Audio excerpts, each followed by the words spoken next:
welcome everyone to our Golden Ready Preparedness Forum. Just a few quick notes for all of you. Today's presentation is designed for our guests here in the Oakland area and surrounding communities. And so a lot of what you will hear today is specifically for that audience. Our hope is that if you are joining us from other specific areas, that you will be able to take that information and apply it to wherever you are. So that may mean engaging with your local community, asking questions of your local municipality to get that same type of information about hazards that are important to you. Today, this event is for you. And so the questions that you have are extremely important to us. Any insights that you'd like to provide are extremely important to us. We will have a Q&A portion at the end of each one of our presentations so that you can ask your questions. We ask that you share your name so that we can address you by your name as you engage with us, and that you utilize the chat feature to ask any questions that you have as they come up if you're online, or maybe jot down a question that you might have if you're here in the room, so that when we get to the Q&A portion, you can ask that question. We're gonna move rather quickly, and we'll have maybe a 5 to 10 minute break between each one of the sessions. So if you'd like to step out and come back into the session, please do that. And we will have all of this information available to you after the fact, which is why we are recording. So you will be able to have it and share it with those that you love. So thank you for joining us. We will now have a welcome from our Deputy Regional Administrator, Tammy Littrell from FEMA Region 9. Tammy? Great. Thank you, Brandy. I really do appreciate this window of opportunity. I know I would wish I was accustomed to the hybrid. I'm not sure if I'm looking at a virtual audience, but I have real people here also. So if you see me looking off to the left more frequently, it's because I'm acknowledging those of you who are present, but I also appreciate all of you in cyberspace as well. And so in partnership with the Centers for Elders Independence, the City of Oakland, also Cybersecurity and Infrastructure Security Agency known as CEI, we have many opportunities to partner together. And today we're going to talk about 3 specific topics, and it's going to be centered around 1, disaster preparedness, 2, active shooter preparedness, and 3, cybersecurity preparedness. And I know those all sound like very serious situations, and they are. I think that the more that we learn and we are prepared, we can reduce the risks and the consequences that come associated with all 3 of those very topics. So I am going to share some information with you today that is going to also let you know why it is so important that we have this discussion. So let's start with talking about disaster preparedness. Older adults are more likely to be affected by disasters than other groups. In fact, according to the National Council on Aging, older adults make up 13% of the population, but they also account for 35% of deaths during disasters. Today, we're going to learn many things about how you can prepare, such as creating your own and your family disaster plan. How would you put kits and supplies together? I actually, before this session, I was sharing with Brandy, I happen to be a caregiver of my grandmother. So we were talking about our Go kit, and this very session helped us to see we need to reevaluate our Go kit. Take a look at what is in it. Do I still need it? Is it expired? Is it important? And one if you get an evacuation order and it's really, really quick, can you do that swiftly and quickly? I used our example. We had a fire alarm. We had a fire in our apartment complex, for example, and we were so focused on getting our furry family member in his kitty carrier that we both ran down the stairs. And as I was trying to balance our furry family member and my grandmother down 5 flights of stairs, we realized we didn't even have our go bags on our back. But it is important to be, you're only one person, we can't carry everything. So I'm just sharing my live experience with you and how important it is to also pay attention to emergency alerts. And when you hear those emergency alerts or when you're told to evacuate. Another situation that we're gonna talk about today, and these are what subject matter experts, but unfortunately, we did have a recent event take place in Monterey, for example, and that was active shooter threat. And an active shooter threat, once again, can older adults be more vulnerable in these situations? Yes. We want to be able to teach you what can you do in that particular situation. The FBI, or according to the FBI, unfortunately, once again, that's also another incident. If we don't know what to do, the consequences are very severe. And last, however, not least, we're going to talk about cybersecurity preparedness. And these threats are very, how do I say this? Once again, the older population is vulnerable to this threat. This is an area that's actually very near and dear to me as well. My graduate level studies actually were in cyber terrorism. And when we take a look about the frequency, I'm not going to try to teach this session to you because we have an expert on it, but I would highly recommend, because it's the same advice that I give my grandmother, and that's the importance of changing your password. Sounds easy, sounds simple, but it is really important for you to be able to protect yourself, protect your identity, protect your family. So with all of these 3 subjects that I just mentioned, we are going to be here today. I want to thank Brandy, Dave Passy, our team that is here, that is helping us be able to address any questions that you have. But I want to turn it back over to our facilitator and look forward to a day of education and sharing our experience with you. Thank you.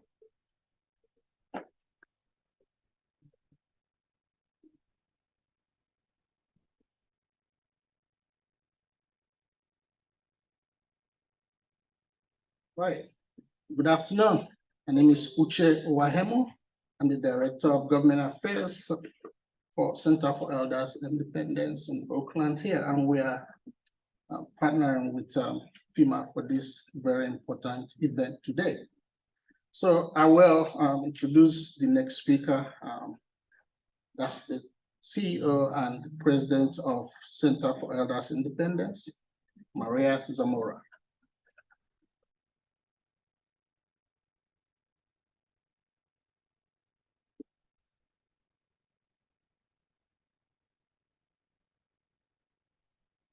Good afternoon, everyone. And thank you, Uche and Brandy, for putting this event together for us. Such a critical event. I also would like to acknowledge FEMA Region 9. Thank you, Tammy, for your comments, for being partners with CEI in this event. This really demonstrates your care and concern for some of the most vulnerable members of our community. As Uche said, Maria Zamora, I'm the President and CEO of the Center for Elders Independence, a program of all-inclusive care for the elderly, or PACE. We've served older adults in the East Bay for over 41 years. It is so fitting that we're doing this event in September, as September is also National PACE Month and National Emergency Preparedness Month. So what a wonderful synergy we have here. It's so, here are some of the facts we know. Some of this Tammy mentioned in her opening comments, but California has seen a record number of extreme natural disasters in the past 3 years alone. This includes earthquakes, flooding, heat waves, drought, just to name a few. These events can be stressful for any of us. However, when you're a senior living alone, the stress of these situations can be far more significant. Data shows, as Tammy mentioned, that older adults are least prepared for disasters and also have the highest rate of disaster-related death. As a PACE provider to nearly 1,200 seniors throughout the East Bay, Center for Elders and Dependents sees firsthand the increased impact that emergencies have on our elders. When an individual doesn't drive, may have difficulty navigating stairs, cannot move as quickly, could have a hard time with technology, or maybe dependent on electricity for medical needs such as life-sustaining equipment, the urgency in the moment is compounded. Older adults can get left behind. Planning ahead is extremely important, but building community is equally critical. Independence doesn't mean that you have to prepare for or navigate an emergency alone. This is why we're here today, to learn to help ourselves and to help each other. Whether you are here in person or on Zoom, let's promise each other to be better prepared today, tomorrow, and beyond. Thank you all for being here today, both to those in the room and those joining us by Zoom. And I hope you find this information very helpful and valuable in your emergency preparedness. Okay, again, at this point, I would like to acknowledge some elected officials in the room, and I know that folks are still coming in gradually, but just want to acknowledge our county supervisors, senior staff, Daryl Stewart, who is here representing the county supervisor, and we are expecting more folks to trickle in. Obviously, we're doing this in the middle of the day, so we're expecting more folks to come in. So we'll do that acknowledgement as we see fit. Okay, thank you. And now we would like to welcome Robert Mooney. Good afternoon. Can you hear me? We can hear you. All right. You should be able to. All right. I'm cheating. Giving you. Can you see my slides? Yes. I think I just let everybody cheat and see the slides ahead, but we'll get through it. All right. If you can see me and you can hear me, we'll go ahead and get started. Awesome. Thanks, Robert, for being here, and go right ahead. All right. Thank you so much. And I appreciate the partnership with FEMA Region 9. My name is Rob Mooney. I'm what's called a protective security advisor with the Cybersecurity and Infrastructure Security Agency. I was asked to participate today to talk to you about a very important topic on the active shooter threat and active shooter response. We're going to walk through this presentation, but very briefly a little bit about myself. So I came I started off adult life in the Marine Corps, spent about a decade there doing infantry and then security, and then went on to Virginia Beach Police, where I spent several years before I started with the Department of Homeland Security back in 2006. Since then, I've been what's called a protective security advisor. My day-to-day activities have me located in Eastern Virginia, and I'm also in an acting capacity as the branch chief for the active assailant branch out of our headquarters. And that's how I was able to get linked up with FEMA Region 9, and I again appreciate the opportunity. And thank you all so much for sitting in and listening on this important series of topics that we're going to talk about today. Can you still see my slides? Yes. Yes. Okay. Sorry, my screen changed to show a picture of myself, which was a little disturbing. So first thing I want to do is what we're going to do is we're going to talk about the run, hide, fight methodology is what the department is the methodology that the department has adopted. And we're going to talk through a little bit about the history of the active shooter problem. We're going to talk about some potential indicators or suspicious activity, and then hopefully give you some tools to help survive a potential active shooter situation or any situation, violent situation that you may find yourself in. So in order to kind of frame the problem, it's important to understand how we define an active shooter event.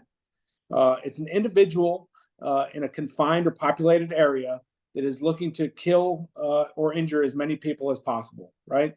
Now, the definition involves 3 or more injuries, right? And you're going to see a couple stats over some upcoming slides that lay that out. But again, it's that active aspect and with not a defined target. It's, anybody's a target, anybody that they can kill or wound in that compressed period of time and space is what they're looking to accomplish. And it's this problem, it's this active shooter problem. It's very different than a lot of crimes that we were familiar with, right? This is very different than a burglary or a robbery or that domestic assault. This is people just looking to kill as many people as they can for a variety of different reasons. Okay, so historically, I think it's important to understand the trends that we're seeing. If the FBI has done a tremendous amount of research involving these situations, going back to well before 2000, but this period that we're going to discuss shows a period between 2000 and 2022, right? If you look at that decade between 2000 and 2009, we averaged around 10 incidents a year, right? Again, with that definition of 3 or more victims associated with the shooting. If you go into that next decade between 2010 and 2019, roughly a decade, the numbers almost doubled, right? Averaging about 20 per year. And then over the recent years between 2020 and 2022, the average is somewhere around 50, right? Now, what I find most disturbing is if you look at those time periods, those were during COVID years as well. So going into 2020 and 2021, we as society were acting very differently. We weren't attending the same sort of events. So hopefully these numbers will trend down coming out of this. A lot of folks will chalk this up as like COVID depression and things like that may have induced some of these incidents. But the trend here that you're seeing, the upward trend is definitely concerning. So I also want to lay out where these incidents are taking place, right? So predominantly they take places in open areas or businesses that are open to pedestrian traffic. As you see, there are 154 of them, 102 are in open spaces. Then it drops off and businesses closed to pedestrian traffic, right? It was 51, schools, K through 12, 50. And then in the teens for all the rest of the different types of facilities, between houses of worship, healthcare facilities, higher education, shopping malls, and so on, right? The moral of the story here is that these incidents can take place anywhere we go throughout our lives, right? The likelihood of them happening to you is extremely, extremely small, but they can take place.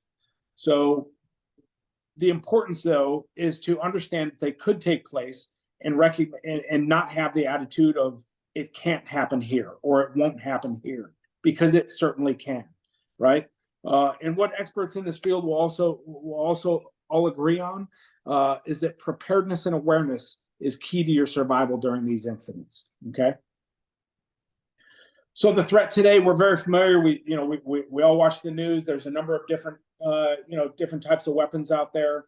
Between long guns, short guns, automatic weapons, non-automatic weapons, things like that. But the threat just doesn't stop there, right? Technology and different methods of attack have crept its way into society. You know, we've seen vehicles being used as weapons at mass gathering events, a number of them across the United States. The most significant one in Nice, France. We have unmanned aerial vehicles. You know, these things are you're able to purchase them at any you know, Best Buy and stores like that. You know, and people are trying to weaponize these things. And then the old fashioned edge weapon, right? You know, these things are also readily available, and have been used in attacks throughout time. So it's not as simple as just an active shooter attack. It's an active assailant attack, and there's many different forms of many different vectors for those attacks that can take place. Okay.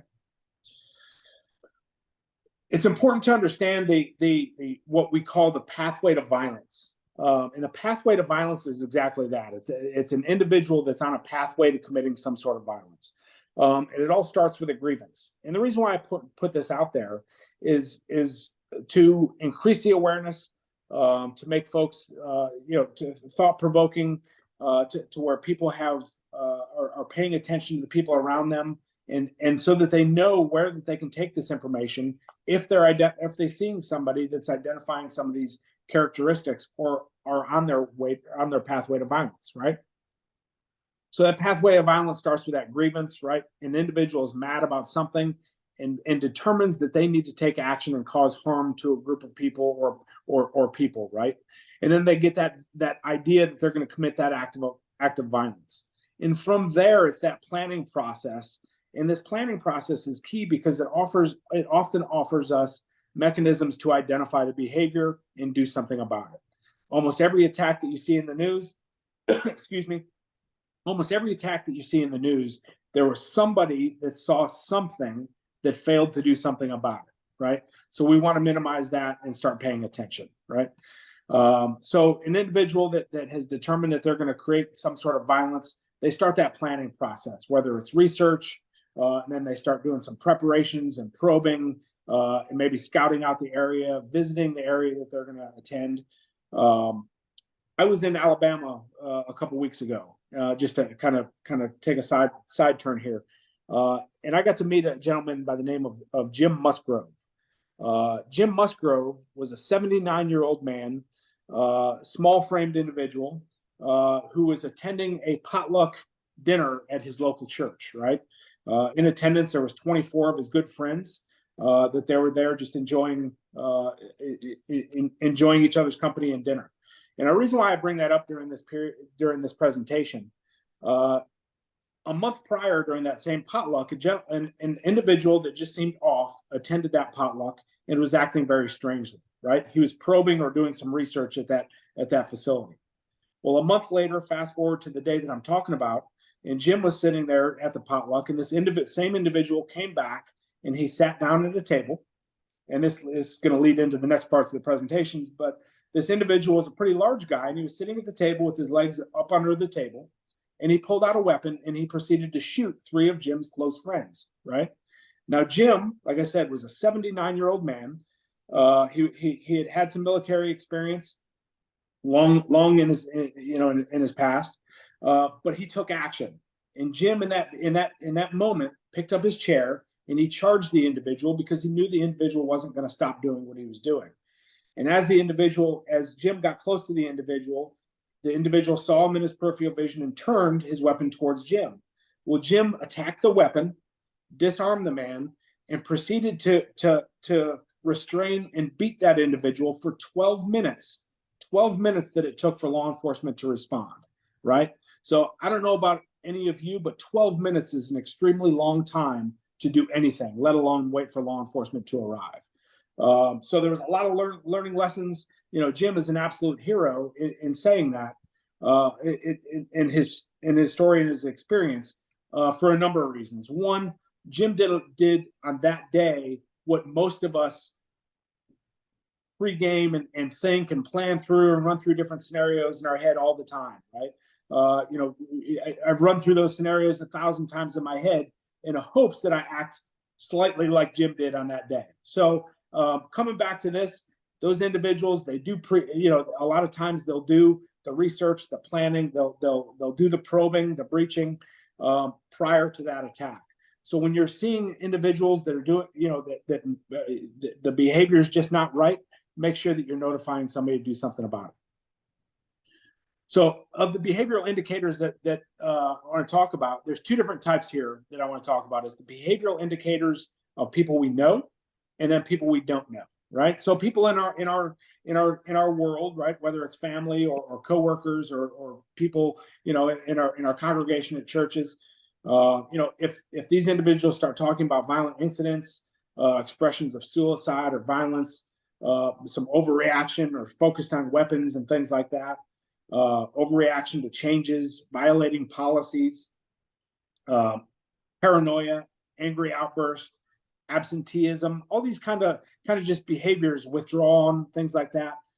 It's time that we do something about it. It's time that we tell management, tell our caseworkers, tell teachers, tell leaders in the church, so that they can intervene and do something about it before something happens, and to get that person off that pathway to violence, if that makes sense. The other type of indicators that I want to briefly talk about is the people that we don't know, right? These are the people that we encounter at the grocery store or on our way in and out of the office or in the shopping mall, sort of thing, right? If people are questioning you or employees and things like that, how many times do we go to the grocery store and people still have their badges on from work, right? And there's those normal questions or the normal conversation of, hey, my kid goes to that school too. Or I've got a sister-in-law that works there too, or whatever it may be. But what's not normal is those probing questions about, hey, when are the most people, when are most people there? Is there security at nighttime? Or do you have alarms or cameras and things like that? Those behaviors that are just not right are the ones we want to do something about, right? A series of false pattern or false alarms, people probing our defenses, unusual or unannounced maintenance, right? People pretending to be maintenance workers to get into your facilities. We're all used to people taking selfies in the normal tourist pictures, but people taking pictures of your security features, your emergency exits, your loading docks, things like that are just not normal, right? And then repeated sightings of people loitering or hanging around your facility that just don't have a reason to be there, right? And it's also very important to take threats seriously nowadays, right? So whether we're talking about a post on social media or writing on the bathroom stall, make sure that information is shared with people that can do something about it. Okay.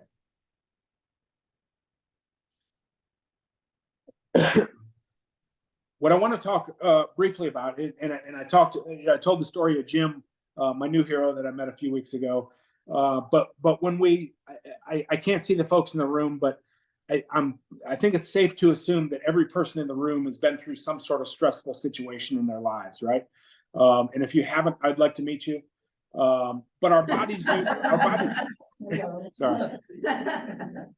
So our bodies go through certain things during a crisis, right? We've all heard of fight, flight, or freeze. Or that moment in time, when we're driving down the highway, if there's an accident taking place, that moment in time where you're observing what's happening, until your body takes over and you take some sort of action, right? There's a period of time, right? And what we want to do through mental training and through pre-planning and thinking through different scenarios is shorten that amount of time. It's running through those healthy scenarios in your head of how would I react if, right? How would I react if this happened? So those things are very healthy to do. How would I react if somebody came through my door right now and did X? And I'm going to talk a minute about run, hide, fight, but having a plan on how you're going to remove yourself from these situations to survive is very important. But as you see on the slide, your body does a number of things in a crisis. It could be hyperventilation. It could be accelerated heart rate. You get that adrenaline rush or your dopamine dump. Your peripheral vision gets very narrowly focused, right? Sometimes you're not aware of what's going on around you. And then a lot of times you can't even hear, right? You're so narrowly focused on the problem in front of you that you get that narrow focus and the vision goes out, okay?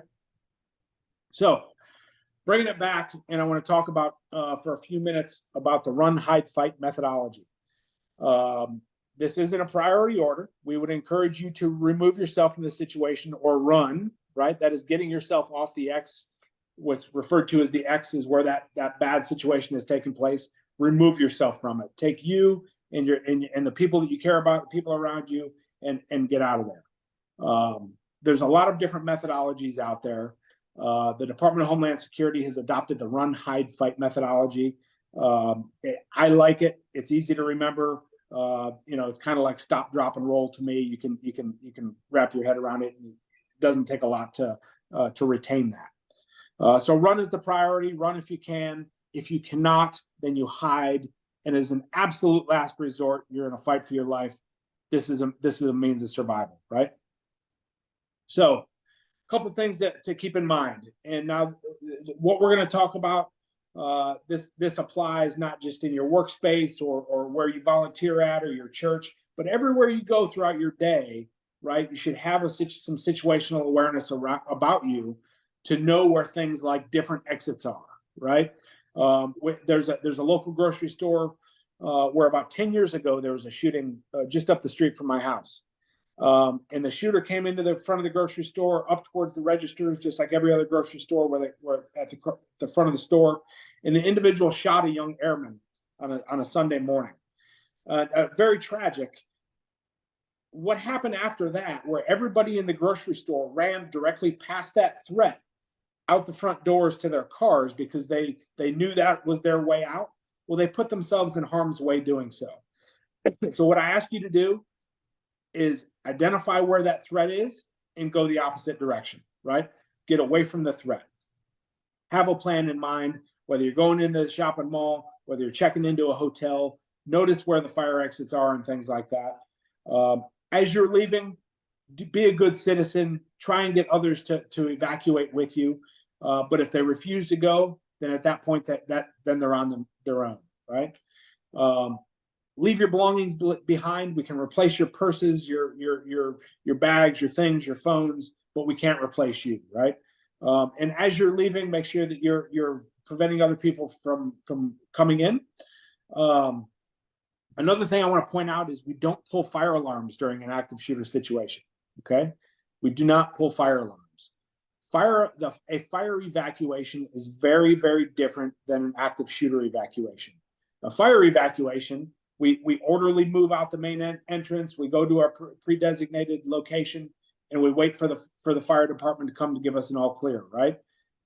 During an active shooter evacuation or an active assailant evacuation, we're getting ourselves out of that building as fast as we can. We're getting down the road and around the corner, and we're not stopping until we feel safe, right? So very importantly, it is a very, very different evacuation than any other evacuation. As you're leaving, follow law enforcement instructions.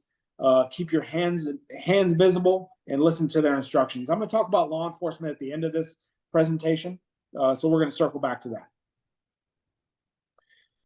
Again, as you're exiting the area, keep running until you're away from the site and safe. If you have a pre-designated rally point, that's great, but it should not be in the same location as a fire evacuation. It may be a pub down the road, or a library around the corner, kind of thing. But the key in these sort of evacuations is continuing to go until you're safe, and then getting accountability for yourself and your peers and your colleagues and your friends, right? Let somebody know that you're safe. That same event that I spoke of in the grocery store, there's an individual that worked in the produce section who evacuated, and then law enforcement spent hours looking for this individual. Well, come to find out, he was at home playing the Xbox, right? He failed to let anybody know where he was at. Don't be that individual. Make sure that you let people know that you're safe, and we don't return to the scene until law enforcement gives the all clear. Okay. All right. So if running was not an option, right? What we need to do is hide. And we need to hide and barricade ourselves. A very important part of this is knowing your surroundings, knowing your workplace, knowing maybe your housing environment, knowing the spaces around you of what doors lock, what doors are solid, places that you can physically barricade yourself in, right? To give time for law enforcement to show up to resolve the situation, right? So when you lock the door, you want to barricade it. You want to take every piece of furniture and things that you can and pile it up in front of that door to give yourself time to survive while law enforcement is showing up, okay? While you're in that room and you're barricaded, what you want to do is you want to turn the lights off, you want to silence your cell phone, and you want to get out from in front of that door. People tend to shoot through doorways, and we don't want to be on the other side of that door. So you want to move yourself to the side or corner of the room and make yourself small in the corner of the room. And we don't open that door for anybody or anything until we're 100% certain that it's law enforcement on the other side of that door, okay? There's other mechanisms. You can dial, you can text 911, keep the phone on silent. You certainly don't want to let the shooter know where you're at or that you're in there. And again, you're trying to create time and space for law enforcement to show up. As we said, you want to be out of the shooter's view, provide protection. There's a difference between cover and concealment, right? Many of our spaces, they don't offer cover. Cover is protection. Concealment is just hiding you, right? So the better of the two is hiding behind something like a brick wall. They could provide you some cover. Most of the time we find ourselves during, in normal construction where we have what's called concealment. So being quiet and concealing yourselves and silencing everything is extremely important. And if possible, there's alternate means to get out of buildings, right? Windows are exit points as well. Don't be afraid to break through a window. We can replace windows, but always choose option number one if you can, which is to run and evacuate yourself from the building. One thing I want to go back to is on the run piece that I forgot to mention. If you find yourself wounded for some reason, this is not a time to render long-term first aid, right? There's somebody that's actively attempting to shoot people. If you find yourself wounded, your best means of survival is to get outside of the skin of that building by any means possible. And the reason why is when law enforcement shows up, it takes a tremendous amount of time for them to move through the building and clear the building before paramedics and medical aid will get to you, right? So if you can get outside of the skin of that building, the time will drastically increase, and your survival your odds of survival will increase as well. When running was not an option, hiding was not an option, and now if neither of those two things were able to work out, in the example that I gave for Jim Musgrove when I started my presentation, at this point you're in a fight for your life, right? At the end of the day, you need to go home, right? So you need to be extremely violent, commit to your actions, use any means necessary to stop that individual from harming you or additionally harming people around you, right? By committing to your actions, using what we call weapons of opportunity. And I'll show you just a couple of examples of these here, right? Anything that's in your workplace or in your office or in your houses, apartments, there are weapons all around you, right? That you can use to incapacitate somebody. There's a lot more than this out there. These are just some examples. But commit to your actions. You're here to stop this individual from causing additional harm, and it needs, again, you're in a fight for your life. So, one of the more difficult parts of this issue is understanding law enforcement's role in the active shooter response. Okay, law enforcement has a very specific role, and that role is to show up to the scene as fast as possible. And they're going to continue to move through your facility with one goal in mind initially, and that's to stop that threat.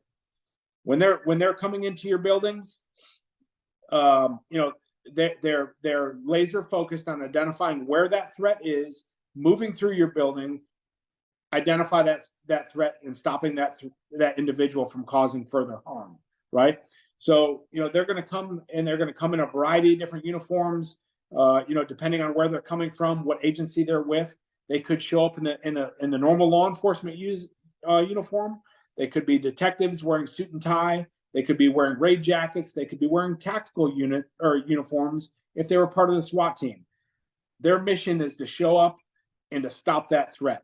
And they're going to continue to come until that threat has been neutralized, right? And it's very important to understand that everybody in that facility is an unknown. They don't know who that individual is, right? So it's very important to keep your hands visible, listen to what they're telling you to do, right? And be helpful rather than to cause additional harm, right? Don't be surprised if you find yourself handcuffed, right? Because law enforcement, like I said, has a very specific goal, and that's stopping that threat. So avoid pointing, screaming, yelling, right? And listen to law enforcement commands, and please don't make quick movements toward the officers and things like that. Just listen to what they have to, listen to their commands. All righty, that was a lot in a very short time. Randy? I can't hear you. I think you're on mute, Brandy.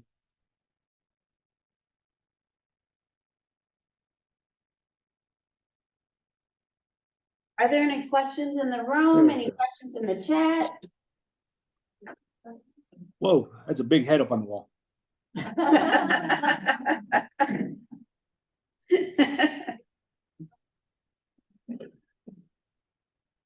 Any questions? So Robert, what's a question that you get often when you share this information? Because I know you provide this information quite a bit. Yes, I do. So one of the ones is identifying suspicious activity that I think is important to circle back on. And it goes way back to the beginning of this process or problem, on the pathway to violence. And we talked about we talked about some of the studies and where these shootings happen.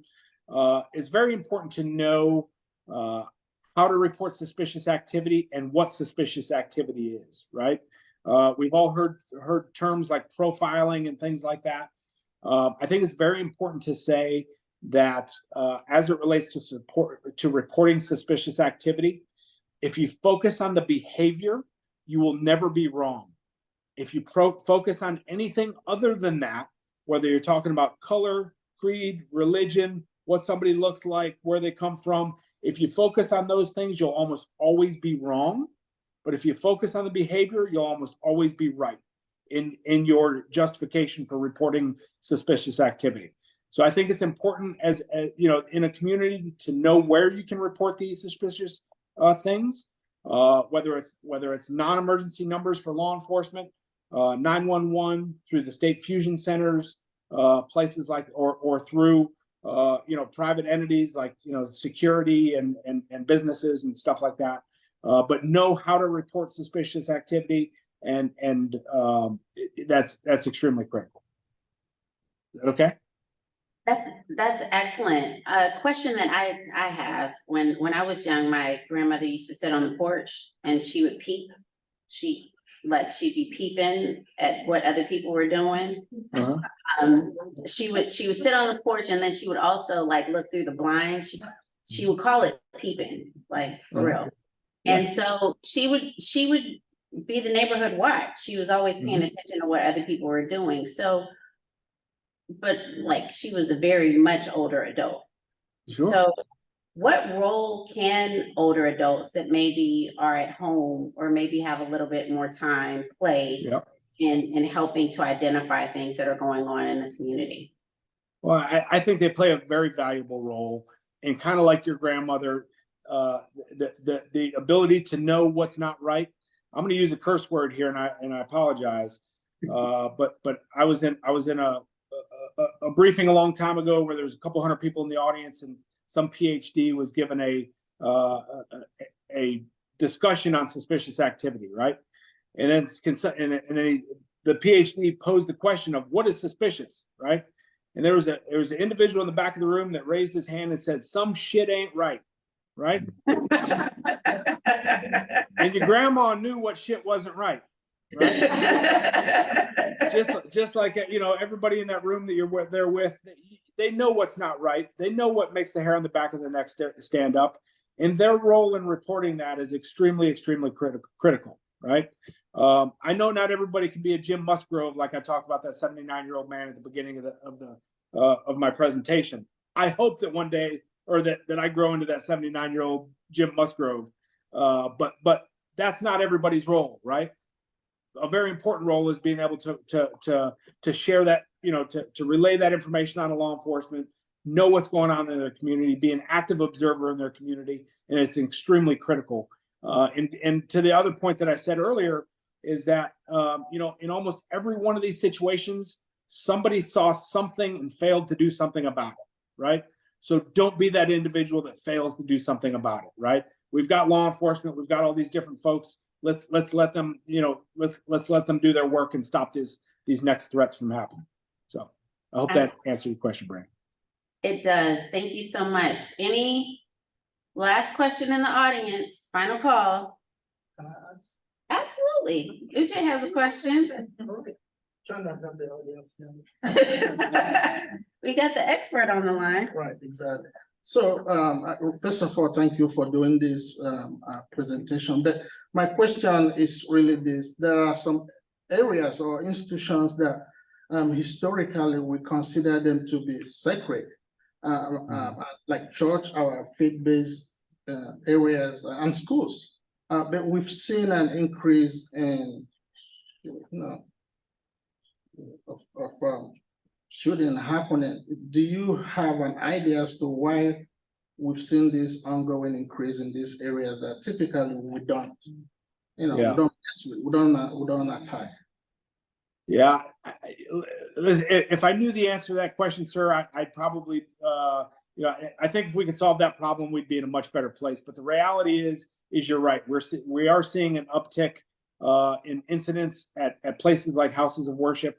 I'll also say that it's as it relates to that, it's very important that folks take advantage of resources that are available to their organizations. Like I'm going to beat the drum for the FEMA nonprofit grant program, right?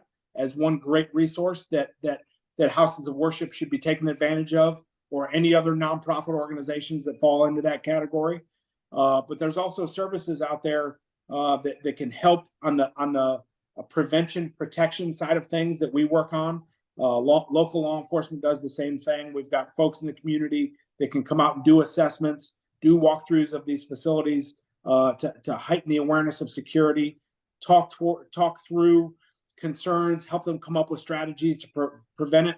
Another common one, and I need to be careful here, otherwise I'll be talking for another hour. But doing things like at church, putting the greeters and ushers, getting them to work with the security team, and getting to promote the idea that security starts outside of the facility, out in the parking lot, to identify that threat as far away from their facility as they can, right? So there's a number of low cost, no cost things that we can do as a community or as organizations to kind of identify that threat as far away, use the reporting mechanisms that we have. You know, so unfortunately, I don't have the answer to your real question of why. I wish I did, but unfortunately, that's about as good as I got, sir. Well, thank you for that. I think you did a great job. Sure, thank you. Yeah. Thank you. Thank you. Thank you. All right. Thank you for joining us. Oh, one more question. Come on. All right. A lot of seniors are going online on Facebook and social media sites. And oftentimes you hear afterwards about a shooting and all where the shooter may have been online and posting pictures and threats. So what would you advise somebody to do to raise caution about a posting that they saw on Facebook or another social media site? You know, that this is an easy one, and it's just report that suspicious activity, right? Take that information, whether it be, you know, a screenshot of whatever that is, and get that information in the hands of people that can do something about it, right? and don't hesitate to do that. She said like local authorities. Absolutely, absolutely. Absolutely. Thank you for that question. All right. Well, thank you for joining us today. Thanks for your time. We're going to give you all an extended break before our next presentation. And yeah. All right. Thank you for having me. Take care. Thanks, Be safe. Robert. Welcome back. So now I am really thrilled to present to you our next presenter from the city of Oakland. Yay!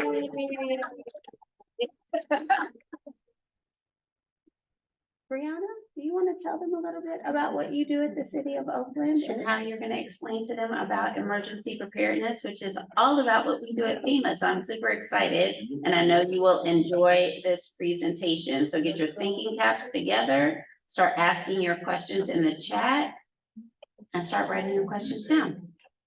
Presenting Brianna. Thank you so much. Ready, Oakland? Just so I know who I'm talking to, both here in the room and then also digitally. Can you just raise your hand and let me know if you are from Oakland, of Oakland, you work in Oakland, live here, play here? Great, super, awesome. So my name is Brianna Horton. I'm an emergency planning coordinator. I'm one of 2 emergency planning coordinators for the city of Oakland. We are an EMSD, that stands for Emergency Management Services Division. Here in the city of Oakland, our EMS or our OES in other jurisdictions, sometimes they call it Office of Emergency Services. It's the same thing, we just have a different acronym. But here in the city of Oakland, we're based out of the city of Oakland's fire department. So in some jurisdictions, it might be in the police department or your sheriff's department if you're a county. But here in the city of Oakland, your EMSD or your OES professionals are in the fire department. So there are several of us on the team. Oakland's EMSD team is about 8 positions big. There is an emergency manager, an assistant emergency manager. There are 2 senior emergency planning coordinators, and then there are 2 junior planning coordinators.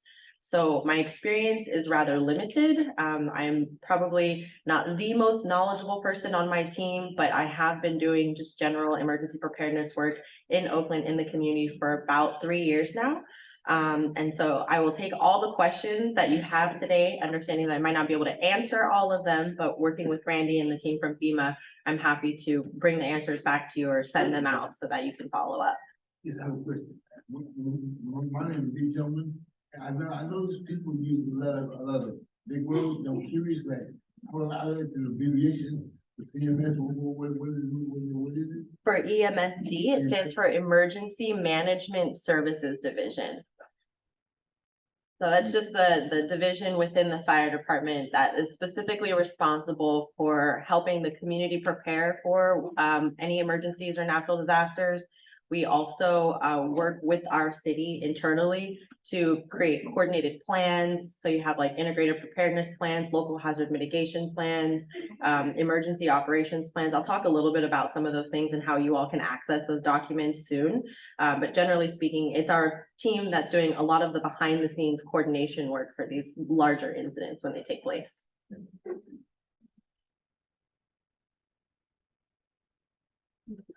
Okay. Just one second.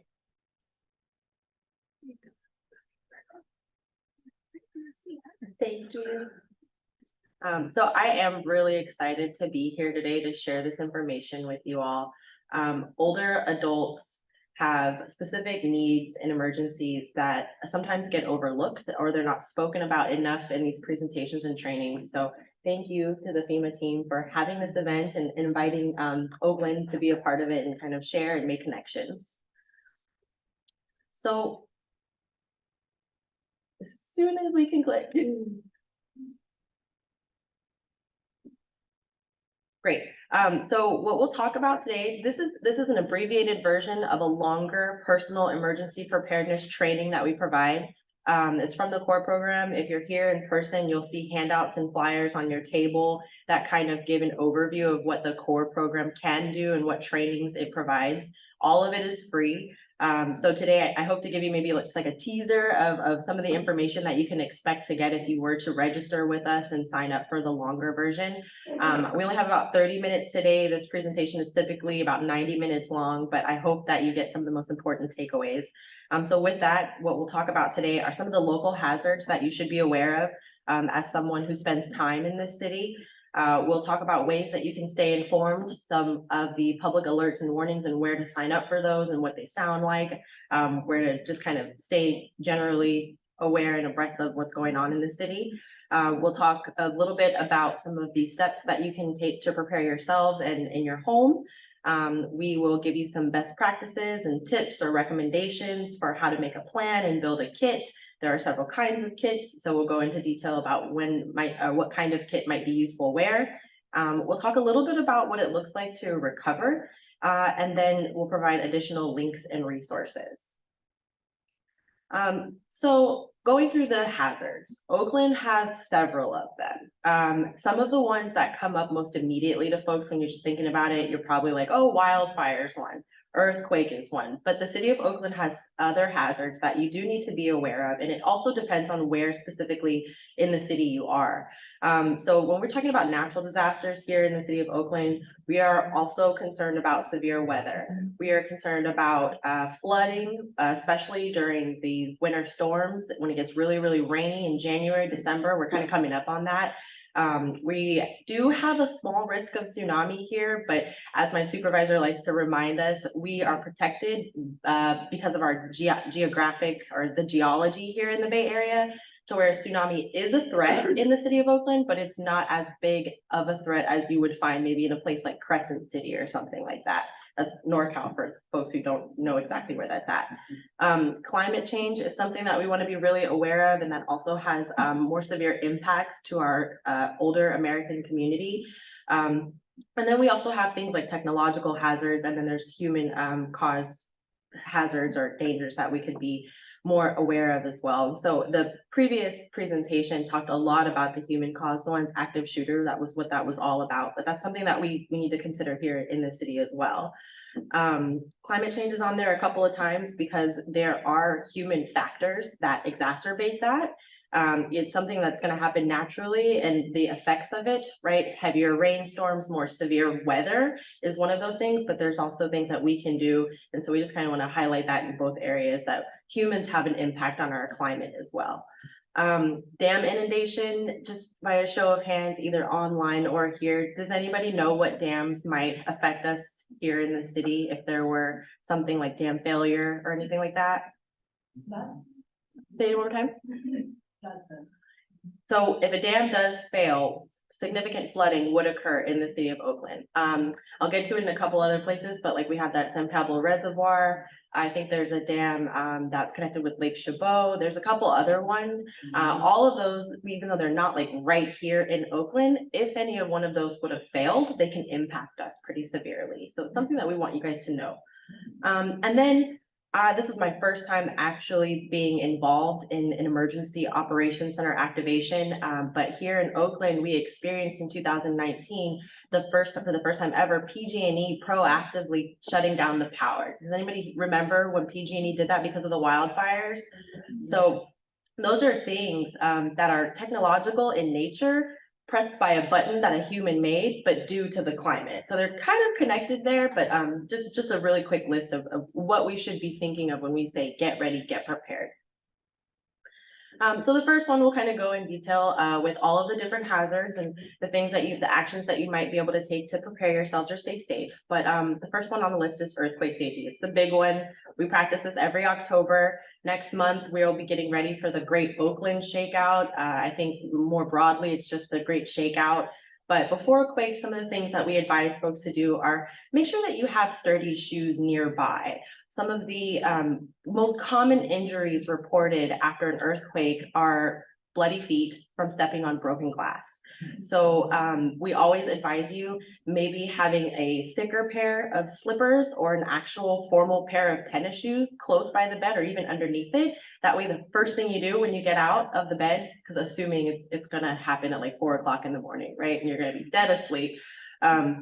But make sure that you have that, and then keeping a flashlight nearby, or if your phone is charging next to you, know exactly how to get, like, put the flashlight app, you know, in the hot link, so that way the first thing you do is put on your shoes and turn on the flashlight so that you can see where you're going. There is a My Shake app. There was some shaking here in the room earlier. I wasn't sure whether we should have like ducked and cover, but I don't think it was an earthquake. I started checking my phone to see if it wasn't. Okay. So I'm not sure if it was an earthquake or not. But the My Shake app is a really great app that you can download on your phone. It gives you, I think it's up to like 30 seconds of warning, and 30 seconds is a lot of time. Considering 30 seconds is enough for you to get up, put on some shoes, and grab the light. So I highly recommend that you do that. I think there's a threshold. The shaking has to be severe enough. Maybe it's like a 3 point something or a 4 before you get those kinds of alerts. But we tell people to download it anyways, because any kind of advanced warning for an earthquake is going to give you a couple extra seconds ahead of that. During an earthquake, you've probably already seen these images before, but there are modified actions that you can take. So if you are using a cane, or you're in a wheelchair, or you need a walker, instead of a duck, cover, and hold on, things that you might consider doing are locking those wheels in place and covering and holding on. The most important piece is that you want to protect your head at all costs if you can. But just making sure that your walkers or whatever devices that you use to assist you in your mobility are locked and stable, so that you can also remain stable. It's probably a good idea. After earthquakes, take 3 seconds to breathe, to calm your nerves, and then check yourself. A lot of times when you're in that moment, your adrenaline is going, and you know, the next thing is, okay, I made it, I want to go help people. But before you can help people, you do need to help yourself. So take a moment, catch your breath, get your bearings, and make sure that you're looking, check your whole body, touch yourself, look at yourself. If you are around people, ask them to take a look at you to make sure there's no bleeding or scratching that maybe you didn't notice in the heat of that moment. If you can, after that, if you're able and all is well, check your household, your surroundings. If there are other people in your home that you're responsible for, try to check in on them as well. And then move out to your broader community. So we kind of went over this: drop, cover, and hold on. If you're inside, we want you to stay inside. If you're in bed, try to stay there as long as there's nothing going to fall on you or crush you while you're in the bed. If you're in a high rise, try to stay away from the windows. Don't use the elevator. That's not going to be your best bet. I think a lot of elevators are like programmed to kind of stop or then go out of service if they feel any shaking. I'm not entirely sure, but I think that's the way they're programmed. If you're outside, try to find an open area that's not near any power lines. That's a really big hazard. Things fall down. We don't want you to get electrocuted or crushed. And then if you're driving, if you can, stop your car, pull over to the side, and wait for the shaking to stop until it's all clear. Sorry about the print on this one. It's just a really big list. We want you to kind of know what to expect after an earthquake. So I'm going to read through this really quickly. So you can expect to hear a lot of noise, creaking, shaking, rumbling. There are sound clips out on YouTube that just kind of give you an idea of what an earthquake sounds like. It's pretty alarming. You can expect sirens. The city of Oakland has a warning system. I think there's about 21 different alarms that run across the hill lengthwise. So from like starting North Oakland going down towards San Leandro. Sprinkler systems might be activated, so you might also have some water coming on. And then if you have My Shake apps or any other kind of early alert and warnings, if you signed up for AC alert or things like that, you might also be getting dings and buzzes that way. Aftershocks are something that we're concerned about. For those of you who don't know, there's always an initial shaking from the earthquake, but then, you know, within the seconds following, there's always that aftershock. So a lot of times when you're ducking and you're covering and you're holding on, that initial shaking may have stopped and you try to come out because you think it's safe, but then it starts to shake again. So we want you to make sure that you give enough time for that aftershock to either not happen or to happen and you still be safe in your hiding spot. ATMs might be out of service. You might not be able to get money if you need it. Road closures, infrastructure damage, public transportation might not be readily available. If you rely on BART or bus or rail, A lot of these transportation agencies have programs and protocols in place where they will stop service in an emergency. So that might be something just to consider, how you will either evacuate or get to the next safest place. Communications are probably going to be out. You're certainly not going to be getting UPS or USPS delivered to your door in an earthquake. If you are expecting things in the mail, that's just probably not going to be your best bet. Something else to consider are cell towers, wireless communication. You might not be able to get calls in or out. It's probably more likely that you won't be able to get calls in because everyone's going to be, trying to call into the affected area. But we'll talk more about what it means to have an out-of-state contact so that you can at least convey information when you need to. To that effect, phones are probably going to be out of service as well. Landlines might work, but it's tricky. In this case, if you are someone who enjoys the radio, we would typically ask you to turn on a radio so you can get your information. And if you love radio, go one step above and learn how to become a ham radio operator. That is a very useful tool or skill to have in an emergency. Things you can expect also are those major resources that we rely on these public agencies to provide, such as power, our gas, our water. You might have water, but it might not be clean water. So knowing how to either having clean water or knowing how to boil water in case that arises is something you might want to consider. Resources like food, there's going to be a really big demand for that depending on how long after the quake we are. So, we always say have enough food ready, in your garage if you can, but just kind of be aware that a lot of these things that you might just go out and expect to have readily available, they're not going to be. Pharmacies, medication, you probably won't have access to that. Hospitals will likely be crowded and they'll be prioritizing people based on their injuries, who has the most severe life-threatening injuries. So making sure that you know enough about your medical needs to kind of sustain you for a little while is probably going to go a long way. There's going to be limited access to city services like police and fire. So those public safety agencies, they're going to be largely overwhelmed and probably focused on larger, more complex tasks that will make it difficult for them to get to you if they're able to get to you at all. Imagining, that you live on one side of the 580 freeway and that, bridge or an overpass collapses, you're not going to be able to get from the hills down or vice versa. So if that freeway collapses or there's damage to that infrastructure, that will also significantly delay the ability for first responders to get to you. Gas stations are going to be closed probably. If they are open, there's going to be a very long line. And it's not just to get extra ice or water or food. People are probably going to be getting gas to get out if they need to. So that's just, something that we want to keep in mind. Garbage, sewer, debris from things like landslides, flooding, earthquakes, that builds up very quickly. That also makes it difficult for people to get out or evacuate if they need to. It could make it difficult for you to pass through certain places if you're trying to meet up with family or go somewhere. So beware of that. Disasters create a lot of tension and stress, and emotional reactions can come out from people. So just understanding that anyone that you come in contact with immediately after an earthquake is probably not going to be their best self. That means tempers are probably shorter. Patience is going to go a long way. Kindness and empathy and understanding are going to help you. That's going to help you coalesce and build, relationships with people in the moment so that you can all respond together more effectively. So just kind of wanting to, get you ready for that. A lot of people are going to be in shock or in disbelief.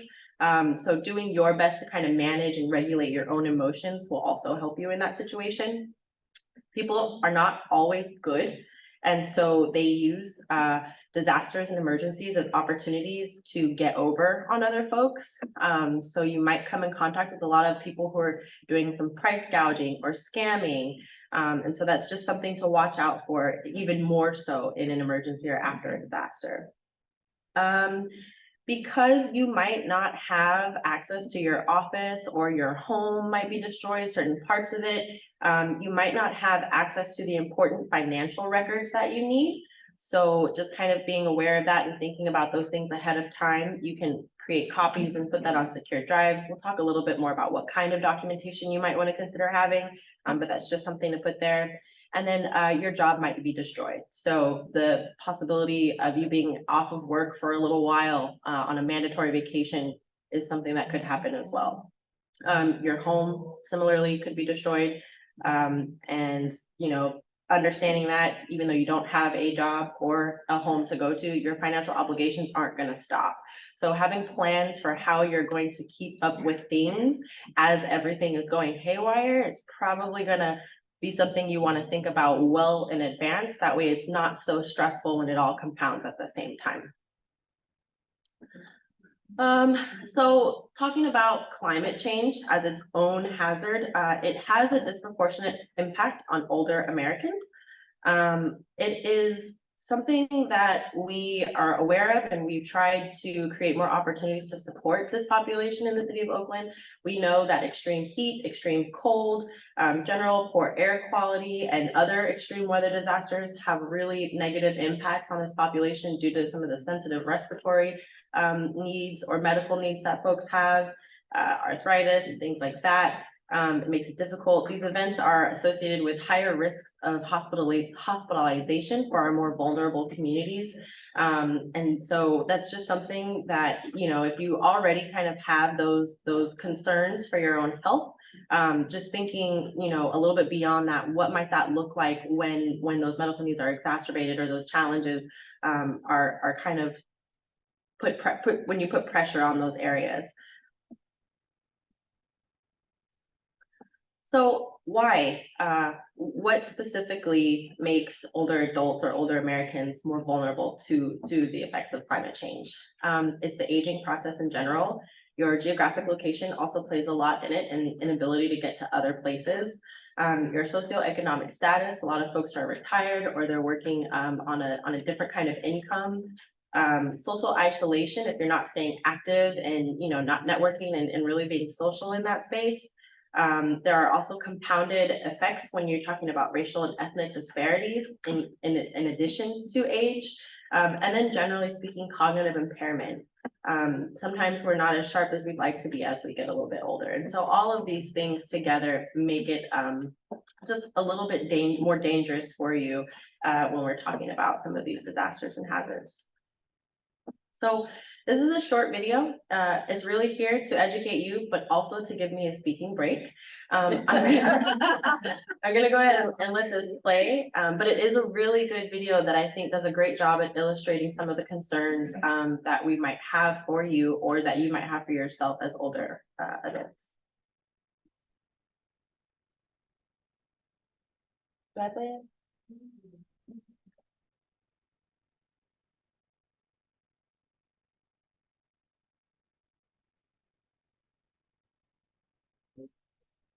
And then there's sound as well.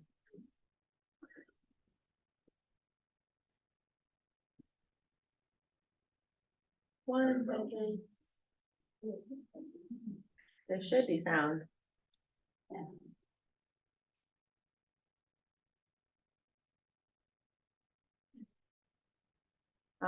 But while we work that out, I'm happy to answer any questions if anybody has any. I have some questions of the group if no one has a question for me. So just out of curiosity, how many of you do have a go bag? We give them out for everybody who registers for the longer version of this training. Anybody have a go bag yet? Okay, thank you so much. Proud of you. Does anybody know? Yeah. It came to find it. I think the company, I'm on the list here. It came to find it. How would I get out? And it says, they go to in the stairwell. But mind you, I only have one day, so how would I get out? That's a great question. So I have questions for you. Do you have an elevator lift or a wheelchair lift in the building? Elevator. Do you know did your building go over the protocol for like when that will or will not be out of service? It came to find it. Not use elevator. Do not use elevator. Okay. This one is tricky. I don't have the right answer, but my first like inclination is to kind of ask you, who in your complex do you know? We talk about that in some of the best practices in a few slides, and we really talk about knowing who your allies are, who can help you. What's your support network like immediately in your living area? 911. So one of the best practices that we'll share with everybody is kind of have to build that network, know your neighbors. And that's actually where I teach this other training. It's called CERT training. And the whole impetus of that is know who is in your vicinity, who you might be able to connect with in advance. But specifically as it regards, or as it pertains to personal emergency preparedness, that's something that you know that you're gonna need. So it's definitely going to be wise for you to maybe just know who's directly across from you, having some more like deeper conversations with them. It's not necessarily being nosy, asking them like what their work schedule is, if they've kind of agreed to be your friend. And, you know, in the context of emergency preparedness, you're saying, hey, you know, I live here, I'm by myself, these are my needs. You know, would you be willing to help me? And if they say yes, then ask this question. Well, what's your schedule like? You know, could I call you if this happens on a Tuesday at 12? Things like that. Again, it's not the right answer or the perfect answer, but that's the first step that I would take, is knowing who I can be friends with and who's going to help me, and vice versa. You might be able to do something for them. Could I add to that too? Yes. You could also reach out to your landlord too, or whoever the building manager or building owner is, and try to figure out if that elevator is going to be accessible or not in the case of a fire. I know sometimes they have those signs up that say, please don't use the elevator in case of emergencies, because they want the elevator to be available for people who need it during an emergency. And that might be you in this case. So I would reach out to them and see if that's the situation. Thank you. Yes, I'm Dolores Robinson from our Berkeley Center. I would like to address this. I didn't want to address it when the officer was up there because it didn't have nothing to do with the earthquake, but it has something to do with the police issue. When you call in for emergency situation, like I call on an incident that happened around this, you know, where I live, I won't mention names, but anyway, they told me when I pick up the necessary, they left a message center, and they said, we can't help you right now, we're not available, leave a message. I never heard of that in my life, and I was like devastated at the scene. I'm just saying, what if I have to do this or that, right? And they never did call back. Never did call back, so I had to call another day about the issue to clarify. So I'm not gonna touch it, none of them will get on them. That's the way they did it, so what can I say? But what if it was emergency? You know, I mean, seriously, what I had, you know, what's gonna say. Thank you for bringing that up. That's not the first time I've heard some concerns about the 911 emergency line not being available specifically for OPD. So in a couple of slides, I think they're up here. If they're not in this one, they're definitely in the full expanded version of this training, but we provide those non-emergency numbers or like direct lines to OPD or OFD dispatch as backup numbers to call in case 911 doesn't work. I can't change anything about the staffing, but we can give you additional phone numbers to call. And oftentimes if they pick up on those alternative lines, and they have the resources, they'll still dispatch someone to you. But a lot of times the initial complaint or the concern that I hear is that I can't even get my call through. So those alternative numbers sometimes come in handy. I'm gonna do this here so that I can make sure that everybody can hear it.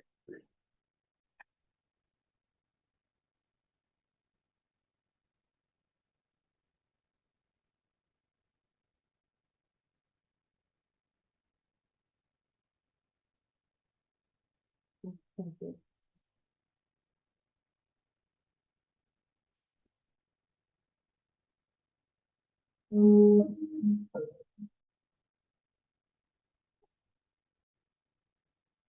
My name is Dr. Jan Burley, and I am Director of Public Health Emergency Preparedness and Response.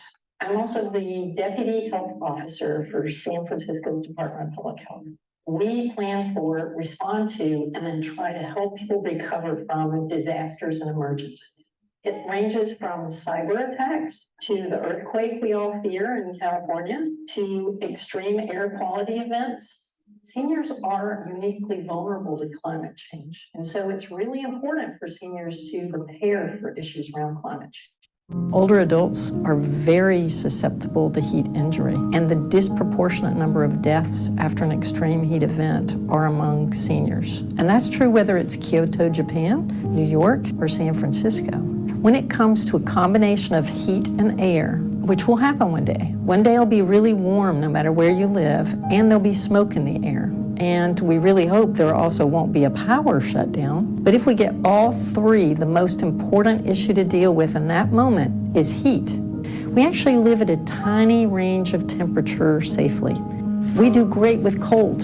You can go all the way down to 0, and as long as you're wearing a big fluffy down jacket, or you take even minimum precautions, you're doing great. But when you start living above 100 degrees, it gets really dangerous for a lot of people, and the symptoms can be subtle. There's not a punch list of these symptoms that we're going to require you to have before you say you have heat stress. If you're getting stressed by the heat, you're getting stressed by the heat, and we want you to get somewhere cool. Getting chills when the weather outside is warm, feeling a little nauseated, feeling dizzy, those are things that are really not okay when it's 95 degrees outside. Once you have heat stroke, you must be in a hospital and you must get 911 level services. Heat is a very rapid, lethal problem, and so it's very important to shelter from the heat in ways that you can. There are cooling centers that are available in almost every area of America. And the ways we know that they work are when they're places that people tend to want to go to anyways. We found out from some of the people in Nevada that they have a lot of attendance at their cooling centers. And the reason why is because they're casinos. So if you have a place that you go to normally, that you get some joy from, or you're used to going there, and they have air conditioning, that's where you want to think of that as your cooling center. But this time, plan to spend the day. We tend to send out a message that says, hydrate appropriately, or drink enough water. What we don't ever say is drink lots of water. That's because if you're on a diuretic, or if you have congestive heart failure, if you have some kidney problems, drinking tons of water is actually not safe for you in particular. So what we want you to do is make sure you're drinking enough to honestly urinate at a normal level. You want to make sure you're not getting dehydrated for whatever your normal is. The last is to do common sense things that we can forget sometimes if we only have sporadic heat waves. Things like only stand in the shade, don't stand in the sun. Wear light colored clothing. During a very remarkable heat wave in France, they found that it was actually predictive of survival to have worn light colored clothing. And one of the last most important steps that people often don't think about is make sure your bedroom moves to where it's coolest. We're experiencing day-to-day impacts from climate change. Some of the wildfire events we've had in San Francisco, where we inherited the smoke from a different area, those are also the impact of climate change. Air quality tends to have a minimal effect over time in terms of people's health. No one will say it's okay for you to be exposed to all that smoke. And what we hope is that you can get to a cleaner airspace, wait it out, and then your lungs will start to do air exchanges the same way your kitchen does after you've burned something. But the most important thing when there's heat and air combined is that people pay attention to the heat, which may mean that you hear a health official like me telling you to open your windows and turn on the fan, even though the air is really smoky.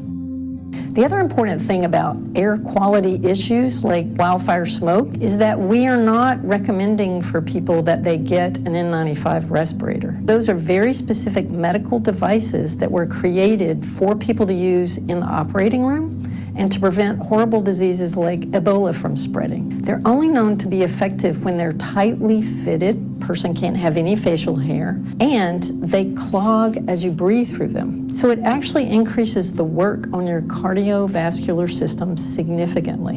And so in general, we are strongly recommending that people create a cleaner airspace in their home or go to a cleaner air center instead of relying on that mask. And it's important to know too that bandanas are those little yellow pleated masks that have a string around your ear. They do nothing for you. And so the danger of those kind of things is a false sense of security. So a prolonged power shutdown is a new fear for those of us in disaster preparedness and planning and response. It is now an issue where a power company may shut down the power, and when they do, it will take somewhere between 2 and 4 days or more to be restored. Now, for someone who is dependent on a motorized wheelchair, someone who lives in a building with an elevator, someone who goes to dialysis where they may not have a generator, these are very serious situations to find themselves in. When we have a prolonged power shutdown for whatever reason, we want to make sure that people are prepared. This is where having signed up for alerts will be very important. It may also be that you realize that if you are dependent on your motorized wheelchair and you have an extra battery or the ability to get one, that may be the thing to do. We also now know that some simple basic things like your toilet and your water may be dependent on power. So if you can't get your water to flow or your toilet to flush, do you have plastic bags and a 5-gallon container to put waste in until the power returns? And then finally, many of us are aware that when the power goes out for several days, we're thinking about that refrigerator and freezer really early. So it's really important to try, in a weird way, to not be frugal. If your refrigerator has been room temperature, it's not safe. A simple, easy step that people can take now is to put a gallon jug of water in their freezer. If it is melted, nothing in the freezer should be eaten. But in general, we want people to take a prolonged power shutdown seriously, and especially if it is occurring during a heat wave and an air quality event like wildfire smoke. We know for a fact that trusted information saves lives. We also know that seniors and older adults, though, only about 40% of them have signed up for their local government alerts. Those are very important to get. They'll give you a heads up and allow you to plan and allow you to reach out to your social network and your friends and even fact check the information with an agency you might be in contact with or with your local health provider. In general, we tell everyone to make a go bag when it comes to taking steps to protect yourself. And what a go bag means is you've taken the time to think about if someone knocked on your door from the fire department and said, you have to go now, what would you need to be okay for 3 or 4 days? There's a joke or a song in preschools called Head, Shoulders, Knees, and Toes. For seniors, I would love to change that to eyes, ears, teeth, and toes, because you really want to make sure you don't forget your glasses, you have those very expensive hearing aids, you've got your dentures, which might be in a different room, and that your toes represent any mobility aid that you need. There's so many instances of people getting to a safe place and being sheltered, but not having those things. And that can really impair a person's ability to function, communicate, understand what's going on around them. And of course, for seniors and older adults and anyone with chronic disease, we feel very strongly that it's important to try to have some of your medications. And if not your medications, then at least a list of your medications.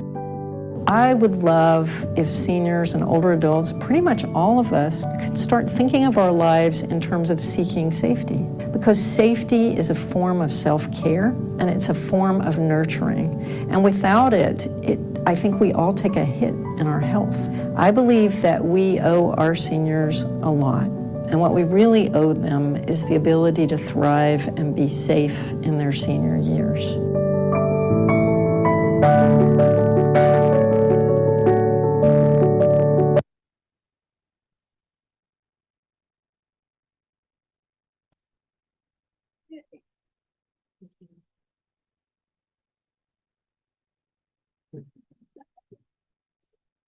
I'm sure the person in that video appreciates your applause. So there are a few more slides, but generally speaking, did that land well on folks, that video?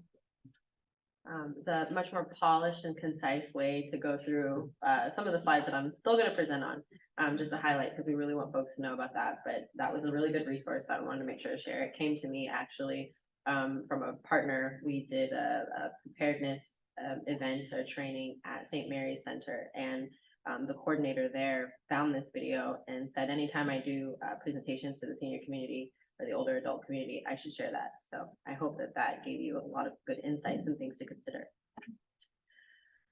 So they talked about heat there. Here's just the list. Those are some of the key takeaways. In the city of Oakland, we tend to look at your public spaces. So libraries, recreation centers, other senior centers have been designated as respite centers.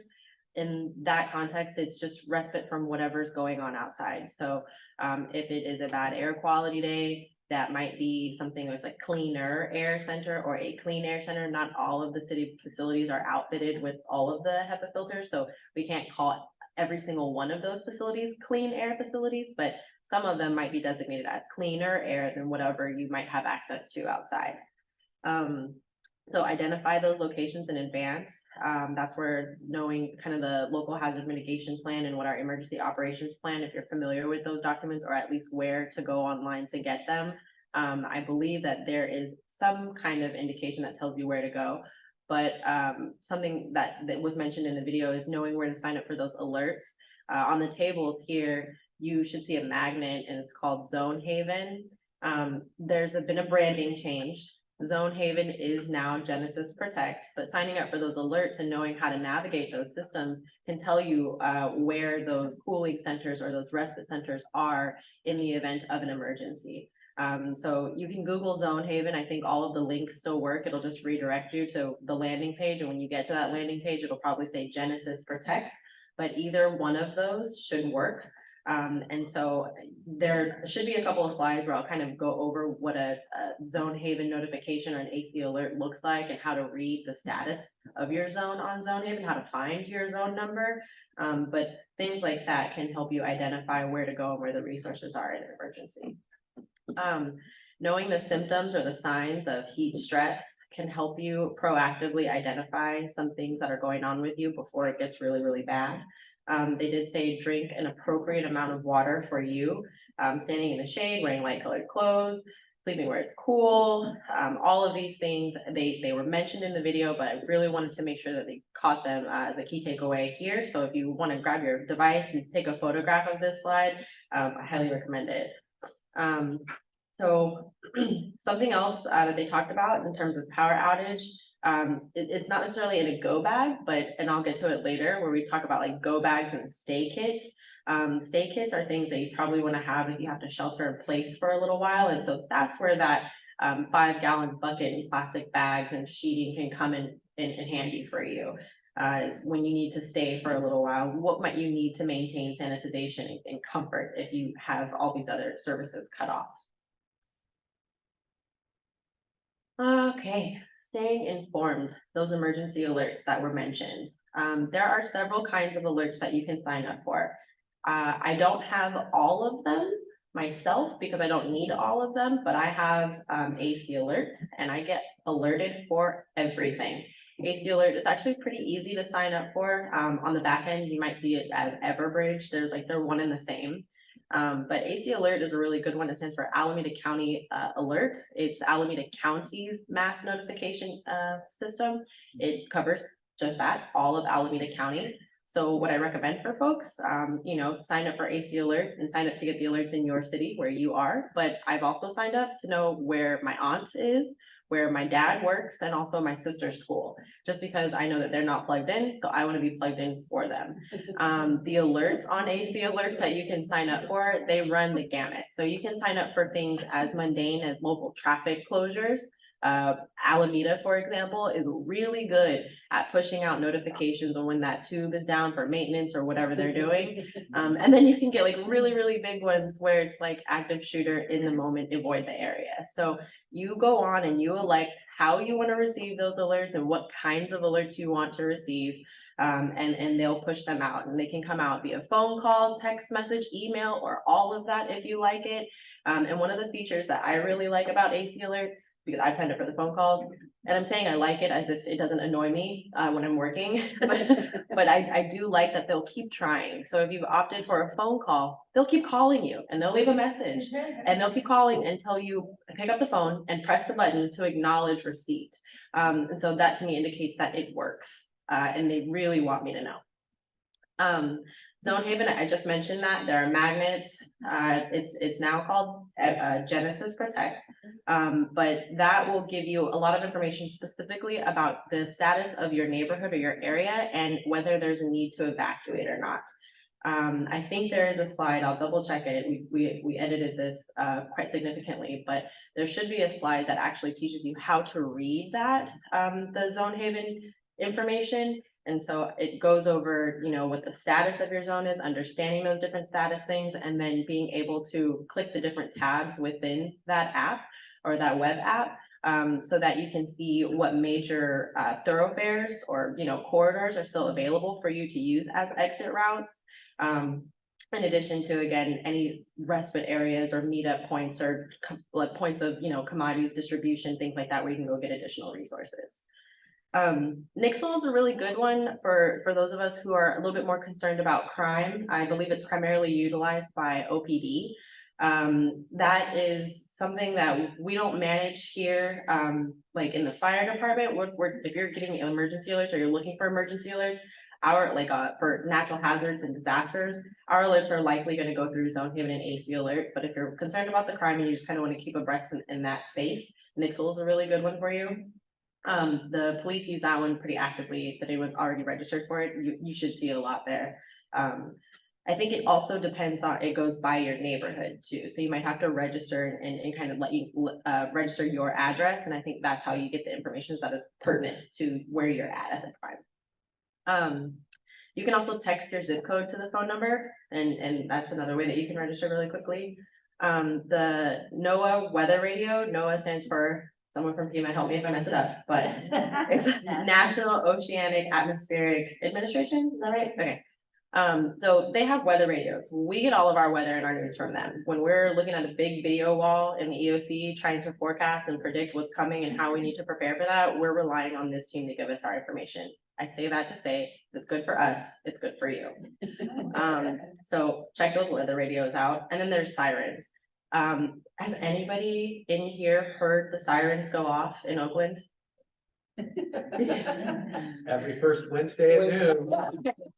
So that's a really, really key thing. If you hear those sirens, like I said, there's about 21 of them that go across Oakland lengthwise. So like from Berkeley end of Oakland, North Oakland, going down towards San Leandro. They're strategically placed throughout. I did recently receive an update. I think there's maybe 5 or 6 of them that are out of commission right now that we are actively working on to get them. But these sirens, they are tested every Wednesday, every first Wednesday of the month. There is a dispatcher. It's not like an automatic code that goes out. There's a real person, a human being in the dispatch office at fire who goes to the room and presses the button every Wednesday at noon, every first Wednesday at noon. So if you hear that siren anywhere in Oakland and it's like 12:07, if it shouldn't be that long either, or if it's like, 3 o'clock in the afternoon on a Tuesday, I keep using Tuesday as an example, probably because today's Tuesday.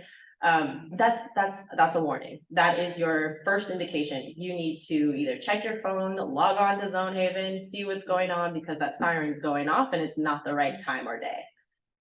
So they have different sounds. I'm not really good at mocking the sounds, but if anybody wants, we can do a private call on Zoom later, and I can, I can kind of do that. But yeah, if you hear the sirens on any other day at any other time, something's not right.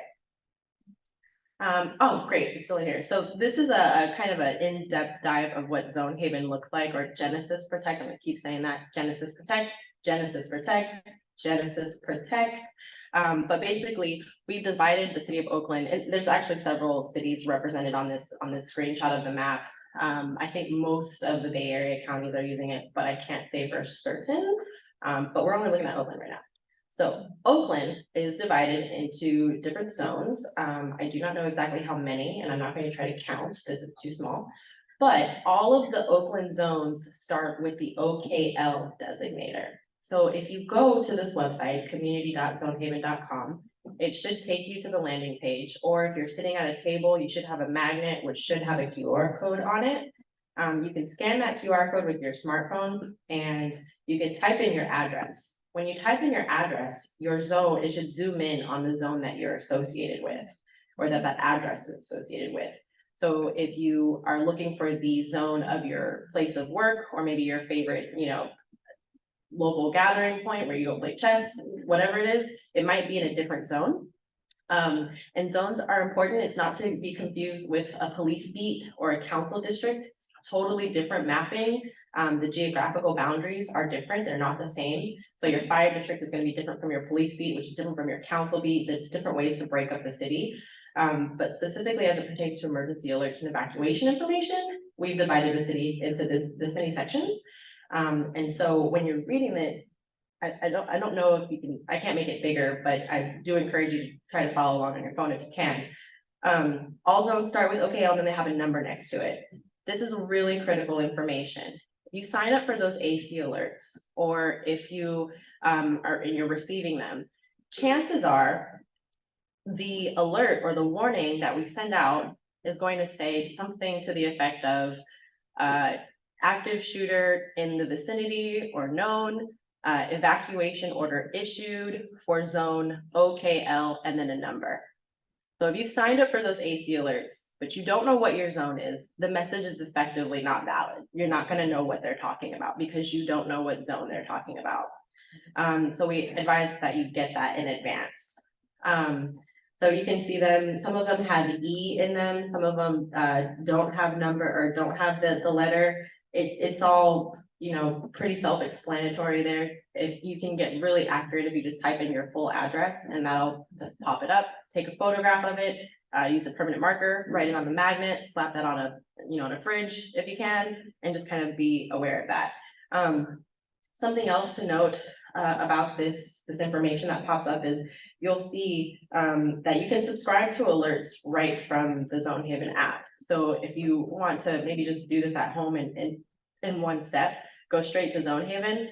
And there are ways that you can, just as it says in the top right there, subscribe to alerts. And then something else, a lot of people are, you know, they've looked it up right now and they're like, well, there's nothing going on in my neighborhood. I can't see anything. It's really important to understand that these are updated in real time. So if your status is normal, that's a good thing. When something is going on, that status will change, and so will the information. So just because we want to be really good on time, I'm going to fly through these next slides pretty quickly. But we talked about the different watches and orders and the sounds. There are fire weather watches, there are red flag warnings, there's evacuation warnings, evacuation orders. They're two different things. And then just knowing, you know, when you hear those sirens to kind of be aware of things. But we really want you guys to understand that when you get an evacuation order, we can't actually make you leave your home. But we are highly recommending it. We don't issue any of these things very lightly. So if you see one of these, please take heed. How much time do we have? Do we need to stop? Okay, cool.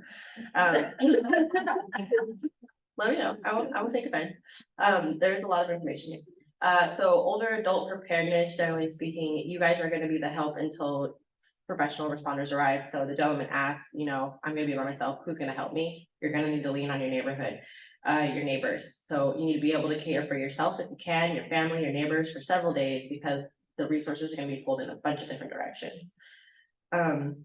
These household steps that you can prepare, that you can take to prepare, making sure that you're anchoring heavy furniture, securing water heaters, installing those CO2 alarms. If you live in an apartment, make sure that you're in connection with your landlord in case there are utilities that you might not be able to access on your own, or you might need help locating those utilities. Understand the emergency plans that your building has for you, maybe practice them if you can. And then having the right insurance, both as a homeowner and as a renter, can help you. Making sure that you are staying connected. There are trainings that the city of Oakland provides to kind of help facilitate those conversations between you and your neighbors. I'm shameless plug, CERT training, community emergency response team training. Our youngest member, I believe, was 15 and our oldest was 82.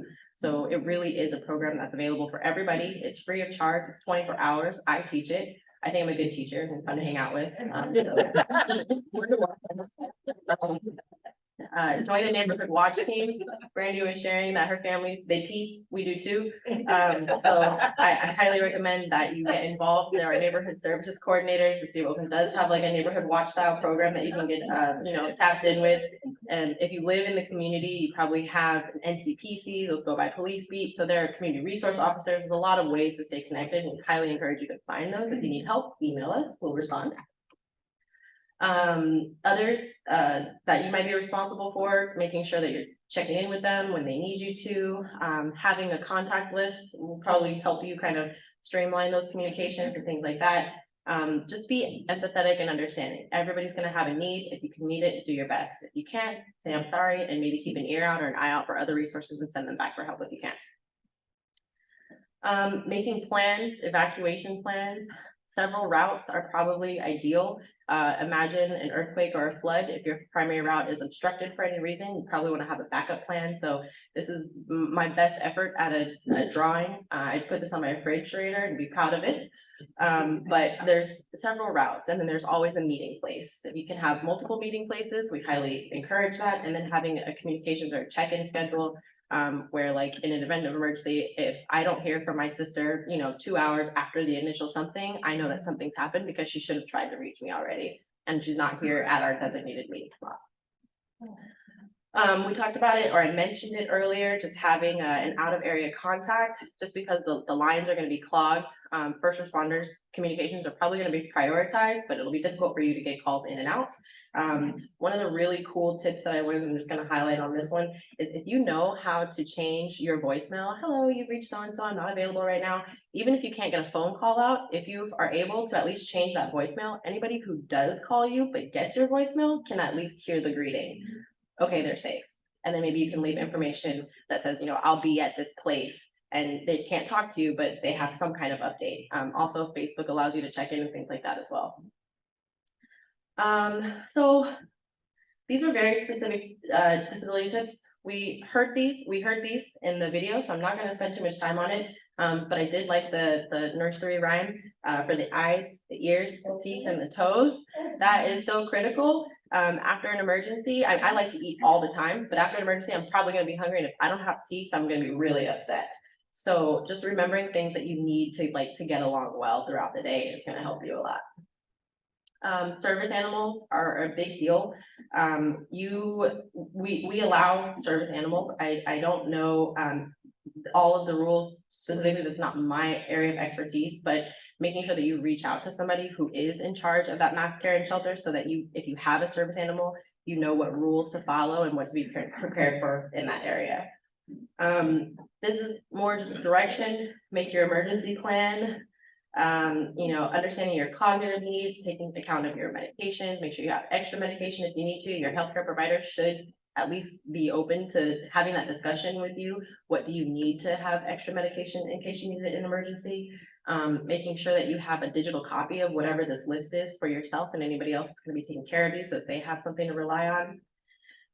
Knowing again, so that make your community, how would you react? Make sure that you'll know specifically how everybody on your plan or who's supposed to help you, how they need to communicate with you. That will be very helpful. Making sure that this is all repetitive, but just really good information to just kind of have with you. So be prepared to make decisions when those evacuation orders or notices come, making sure that you know what you're going to do. You never want to hesitate in the moment. So, think about the things that could happen and just kind of already have an if and what tree mapped out in your mind so that you don't have to decide. Make sure that you practice your kit or you practice your plan and have your disaster kit. Again, go bags are things that you need to keep with you. And, the kits are things that you might need to hunker down for a little while. So make sure that you have all of that together, then plan for any transportation or shelter if you can. Post your emergency phone numbers, and then teach anyone who is in your plan. If you have people identified in your plan to support you, make sure you teach them in advance how best to support you. That way everyone's not trying to learn on the spot. So this is a list, I'll leave it up and you can just take a quick photograph of it, but just some things that you might want to have in terms of that documentation, that you might need to have access to, insurance policies, birth certificates, licenses, things like that can all expedite your service on the back end when you need to recover. And then we've already talked about the kits. These are, again, more lists or suggestions of what you might want to put in your kit. So we have go bags. Everyone will get a go bag. And if you register to take the full version of the class, we go through a lot more. But there's a sample go bag out in the on the resource tables. Feel free to check it out, see what we give out. But this is also really helpful. And then it kind of goes back through other hazards. I'm going to skip fire, but generally speaking, there are organizations in the city of Oakland that you can connect with ahead of time. Who can help you develop some of these skills. So I kind of already plugged CERT, that's the community organizing training, but for anyone who's interested in, additional preparedness resources, OCP&R is a great partner. And then if you're into radio work or ham radio communications, or GoldenReady are also really great partners. I think that might be it.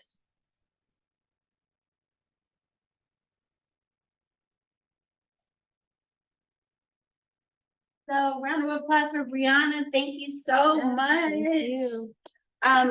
We have, so for those of you who are online, who are like, well, I'm not getting all the information that they have in the room.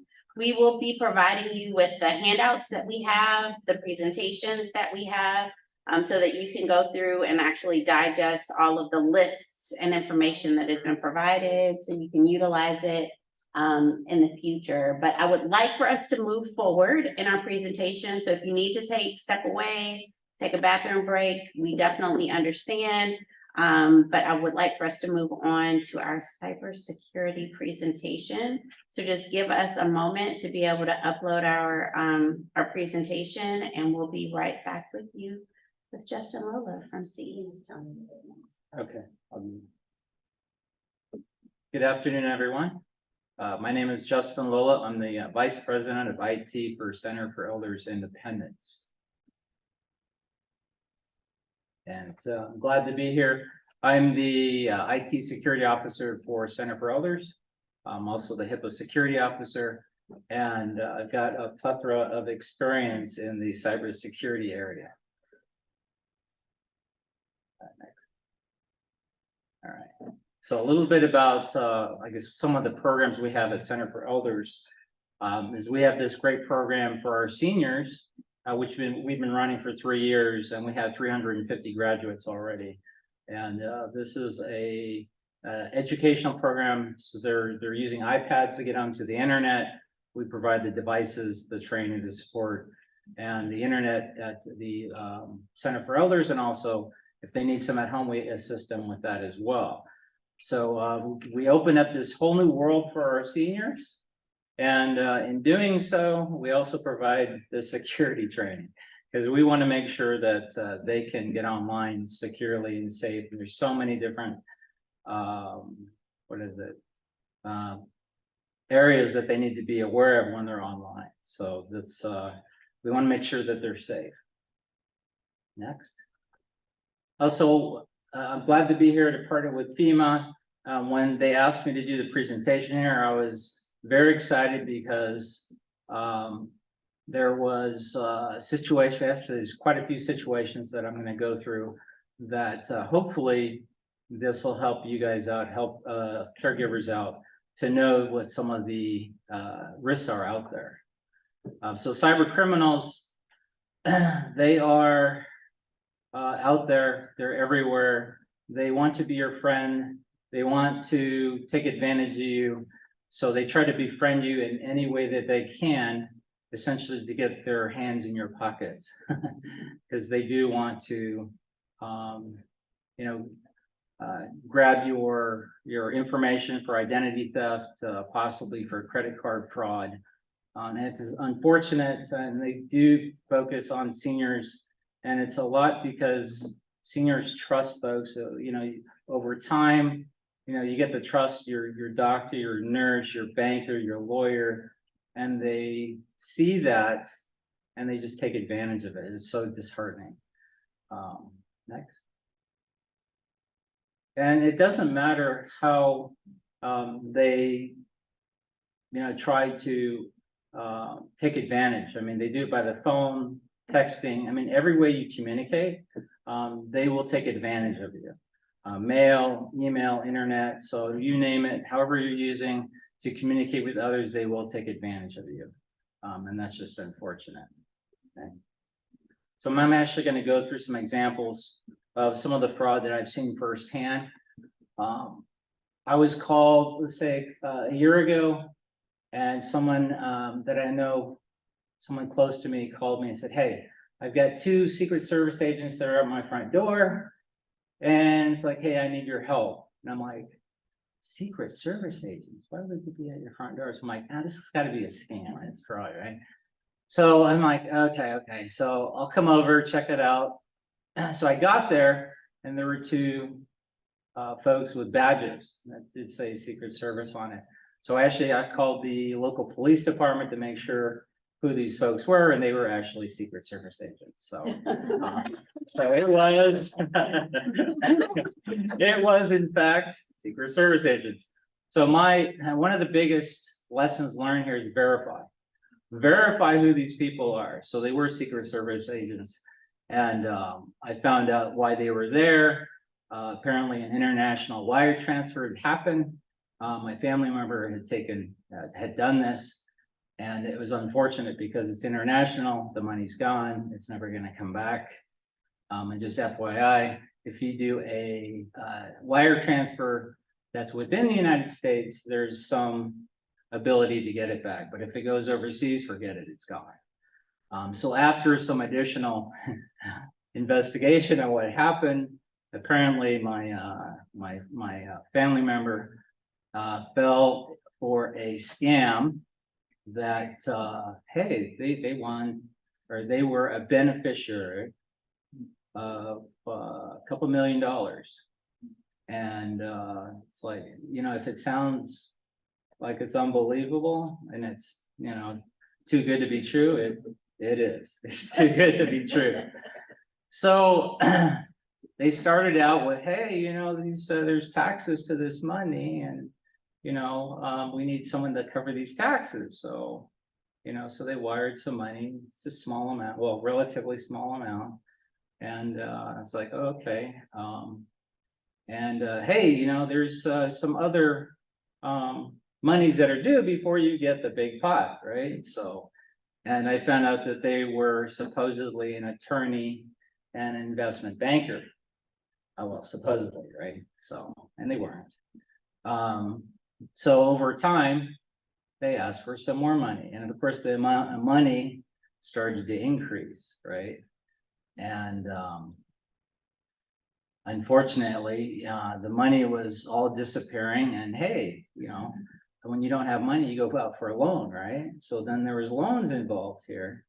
And just a note for caregivers, stay in touch with your family members, because if you see something odd happening, ask them about it. I did ask my family member what's going on, because they were taking a loan out, and they said, "Oh, it's okay. It's it's taken care of. It's confidential." Like, confidential? Why would this be confidential? So I just, it's sort of either. So if you get in a response like that from your family member, press them and get more information on it, because it could be a scam, and it was. Unfortunately, that was the case.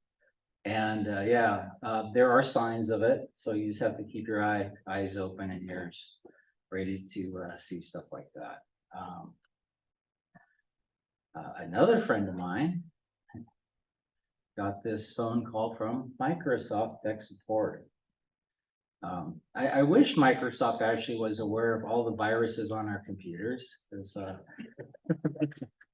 they actually enable some of these viruses, meaning they don't have great code out there. It wasn't Microsoft. It was someone that wanted to get onto your computer, and you have a lot of information on your computer, right?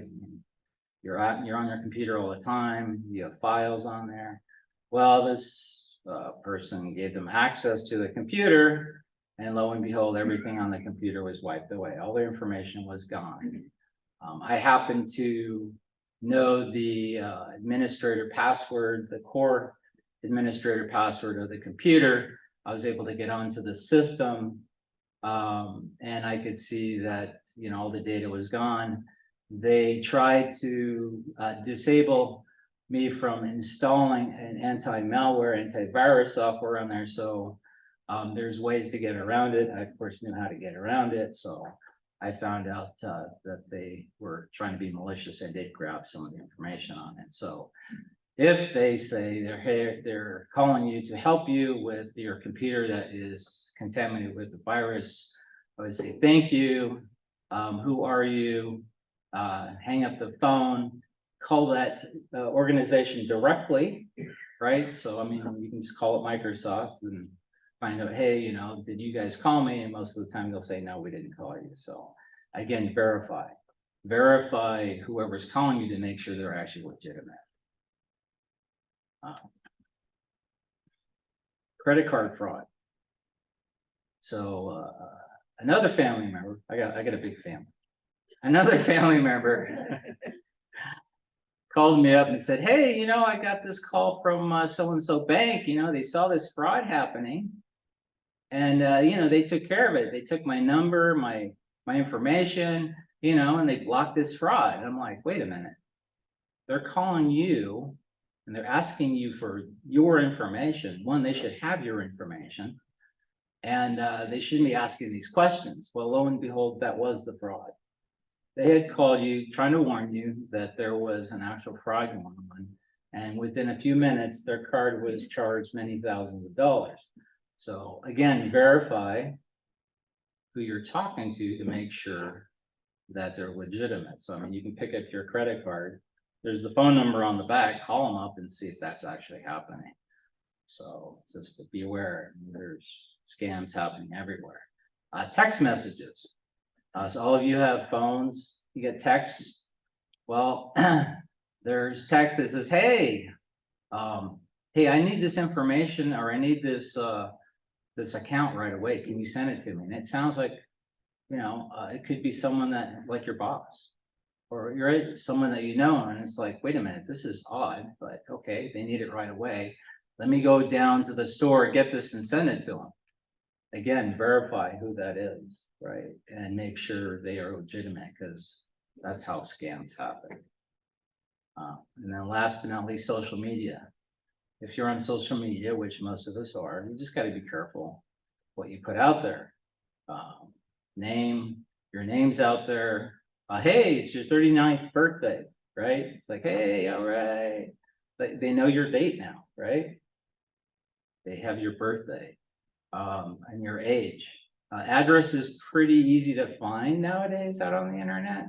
So they have your name, your birthday, your age, your address. What do they need now to file a loan or open up an account? They just need their social security number, right? Or a personal account number, right? And then they're in. I mean, there's not a whole lot more information people need to actually get into your accounts or get to your information or file a, you know, for a credit card, right? So just be aware of the information you put out in social media, because you've got those that troll. They look for this information and they put it together from Facebook, LinkedIn, Twitter, right? They'll look for that information, put it together, and that's how they attack. Okay. All right, next slide. So the two biggest areas where there's a lot of vulnerabilities is email and the internet. So email, please don't send any personal information out there on email, even if they're asking you to update it, right? It's like, hey, you know, this is PayPal. We need to confirm your information. Please send it back to me. It's a scam. Beware of free gifts, right? I mean, what's free nowadays, right? Not a whole lot's free out there. So just be aware of that. They will entice you. They will try to force you to open that email. They want you to click on that file, because when you open up that file, guess what? It's malware, or it could be ransomware, and it infects your computer, and your computer is no longer available unless you pay the ransom. So just don't do it.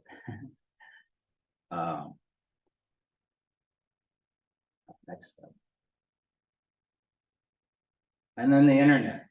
The internet is the other most common area where a lot of fraud and there are a lot of risks there. So when you go to a website, make sure you're using HTTPS. That means it's a secure website.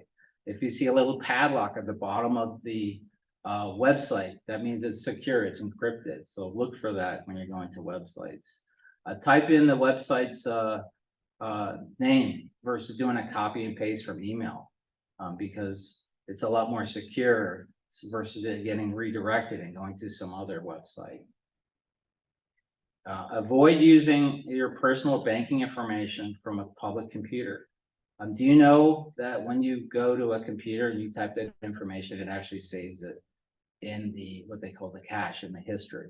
So if you actually step away from that computer, someone else's goes onto that computer, they go back, right? Back. You guys done that on your browser? It actually saves it there. It's so a good thing to do is what they say, clear the cache, clear the history whenever you're done with the computer, because all that information is saved. So be aware of that. I wouldn't do that. I wouldn't go to any public place like the library and enter your personal or bank account information. Next. Again, don't put any personal identifiable information on to unknown sources, especially like your social security number, date of birth. I mean, if you know them, even when you know them, I'd probably pause on that. Like, why would you want that information, right? Because they should have a lot of that information already. So just be aware of that. And yes, a lot of scammers are targeting seniors. They come up to you and ask for donations, charitable donations. Online auctions, they ask for your information, health insurance, prescription medications. They're looking for your personal information so they can then use that for identity theft. So I've identified some security best practices here, and this is just in general. These are some good practices to have. Passwords are still very important. You'll see, like when you go to banks, they give you a code now, right, to enter to make sure that that's actually you. But passwords are still very important. So make sure that they're 8 characters long. You've got some numbers and special characters in there. And then whatever you do, don't use the same password for every account that you have.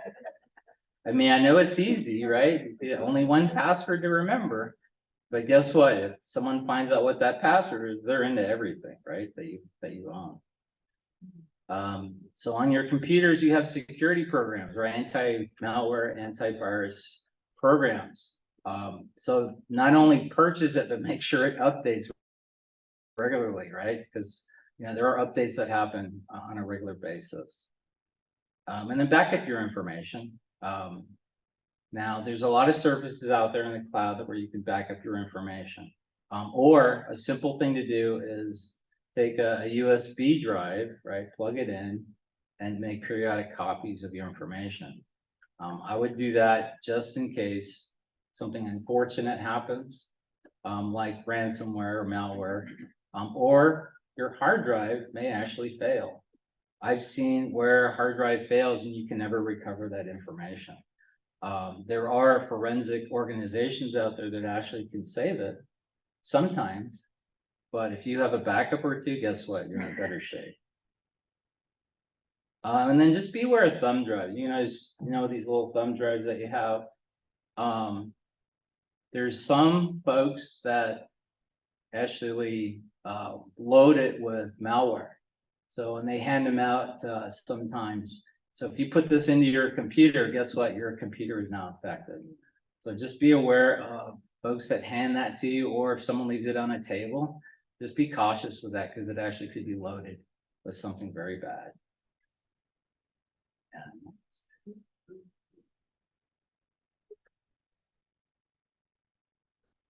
When making online donations, just make sure the charitable organization that you're donating to is legitimate.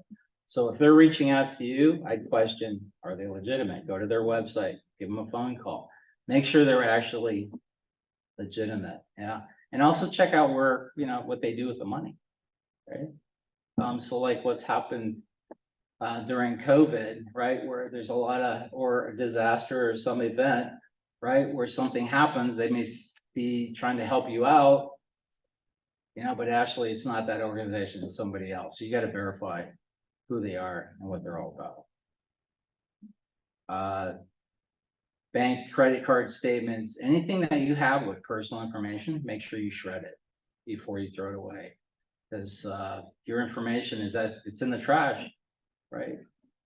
Sometimes folks go through your garbage and actually grab that information.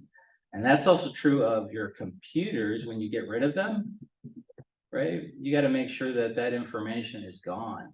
So just deleting the data doesn't actually delete your data. I don't know if you guys know that. So you actually, a good practice is you pull that hard drive out and you talk with, you know, an IT service, right, to help you with destroying either physically that drive or find a way to, I mean, what I do is I take a drill and I just put a couple holes through it, right? So that's the simple way to do it. But yeah, you got to destroy that drive.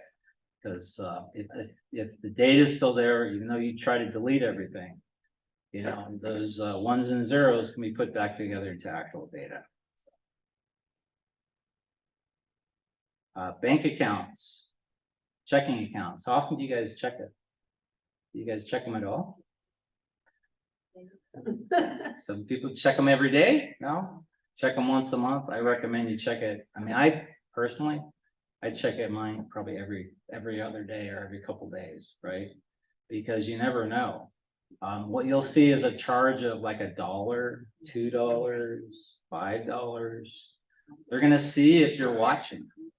Yeah, right. They're just checking to see. Okay, I'm gonna try this out, and then pretty soon it's $50, $100, and it goes up. So be aware of that. So because you know we do a lot of online shopping. Right. We give our cards to a lot of folks that we're trusting. But guess what? You've got to check your account because they could be using it. You can set up limits like thresholds. Say, hey, if it passes $50 to give you an email, right? So you can set that up with your bank. So definitely use that. So the cyber criminals are trying to pressure you to act quickly. They want to create a sense of urgency, produce fear, and lure victims to immediate action. When you feel that, know that it's probably a scam, okay?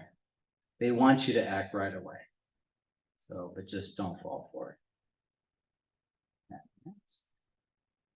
Okay, so you've got the local enforcement, the police departments that can help you.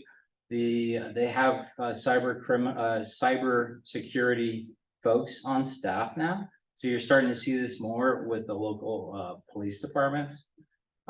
They also have, the FBI also has an organization called Crime Complaint Center, IC3.gov, where they will actually review, evaluate, and refer an issue to appropriate agencies. So know that they're out there to help you.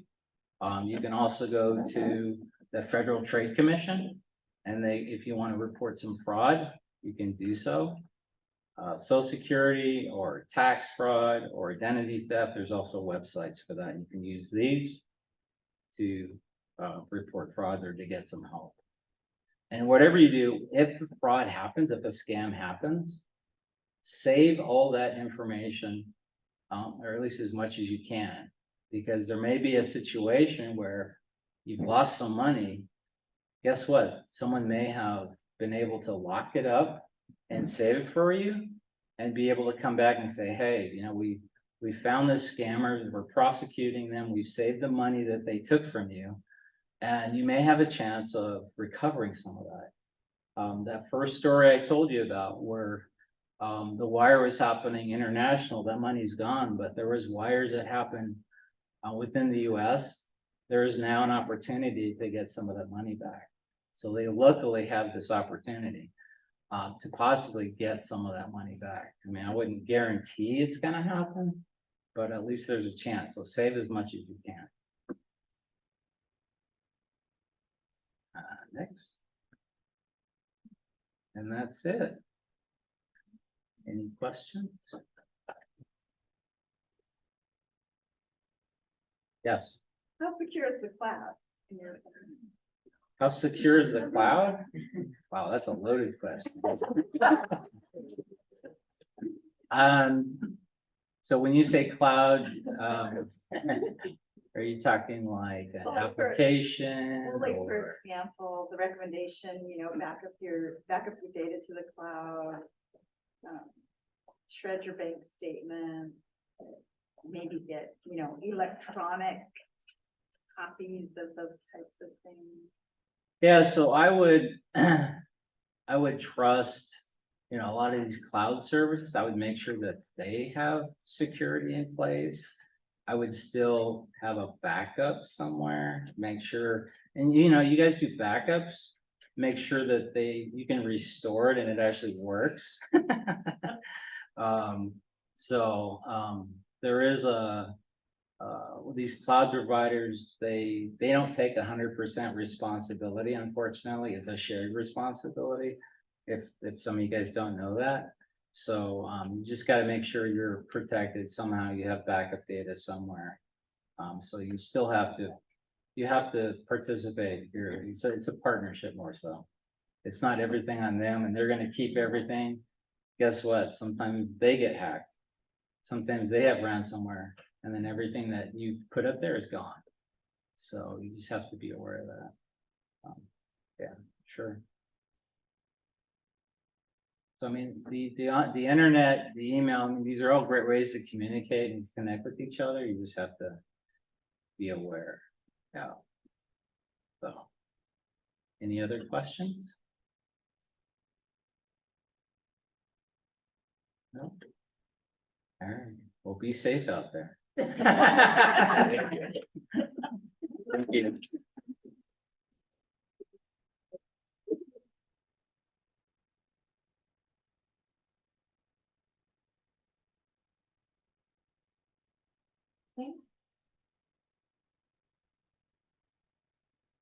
Yes. All right, well, thank you all so much for coming out today. We really appreciate the time that you have devoted to your own emergency preparedness, whether it's from cybersecurity threats or from disasters or from active shooter threats. We really appreciate the fact that you care enough to learn about these threats for yourself. And we hope that you will share this information with others. And on behalf of FEMA and the Center for Elders Independence, we really appreciate the time that you took today and hope that you will share some of this information with individuals that you love and just continue to spread the word. So I want to turn it over to my boss, our External Affairs Director, David Passy, to just close us out with some final words. All right. Thank you, Brandy. Really appreciate Brandy, Uche, and the teams that have put this effort together. I've worked a lot of disasters in my career, and I've just come to recognize that small actions make significant differences. So I would invite each of you to think, what can I really do today? Can I sign up for AC Alert? Can I download the FEMA app or the Shake Alert? Can I identify what else I can add to my Go kit? And then who can I help? So I was joking with my parents as I spoke with them last Saturday, invited them to be here, but they're off on a cruise. But I said to my mom, what does it feel like to have all of your children as AARP members? So I am part of this older adult readiness. That doesn't mean, regardless of what our age, that we can't be the difference for somebody else as well, particularly in our building, in our neighborhood, in the communities in which we live, in our faith communities, at our workplace. So I would just ask you to think, what small or simple thing can I do today? And then take that action. Take it soon. Don't just think you're going to do it, but just do it, and do it as soon as you can, but especially during this month when FEMA and CEI are celebrating National Preparedness Month and National PACE Month. So thanks so much for your participation.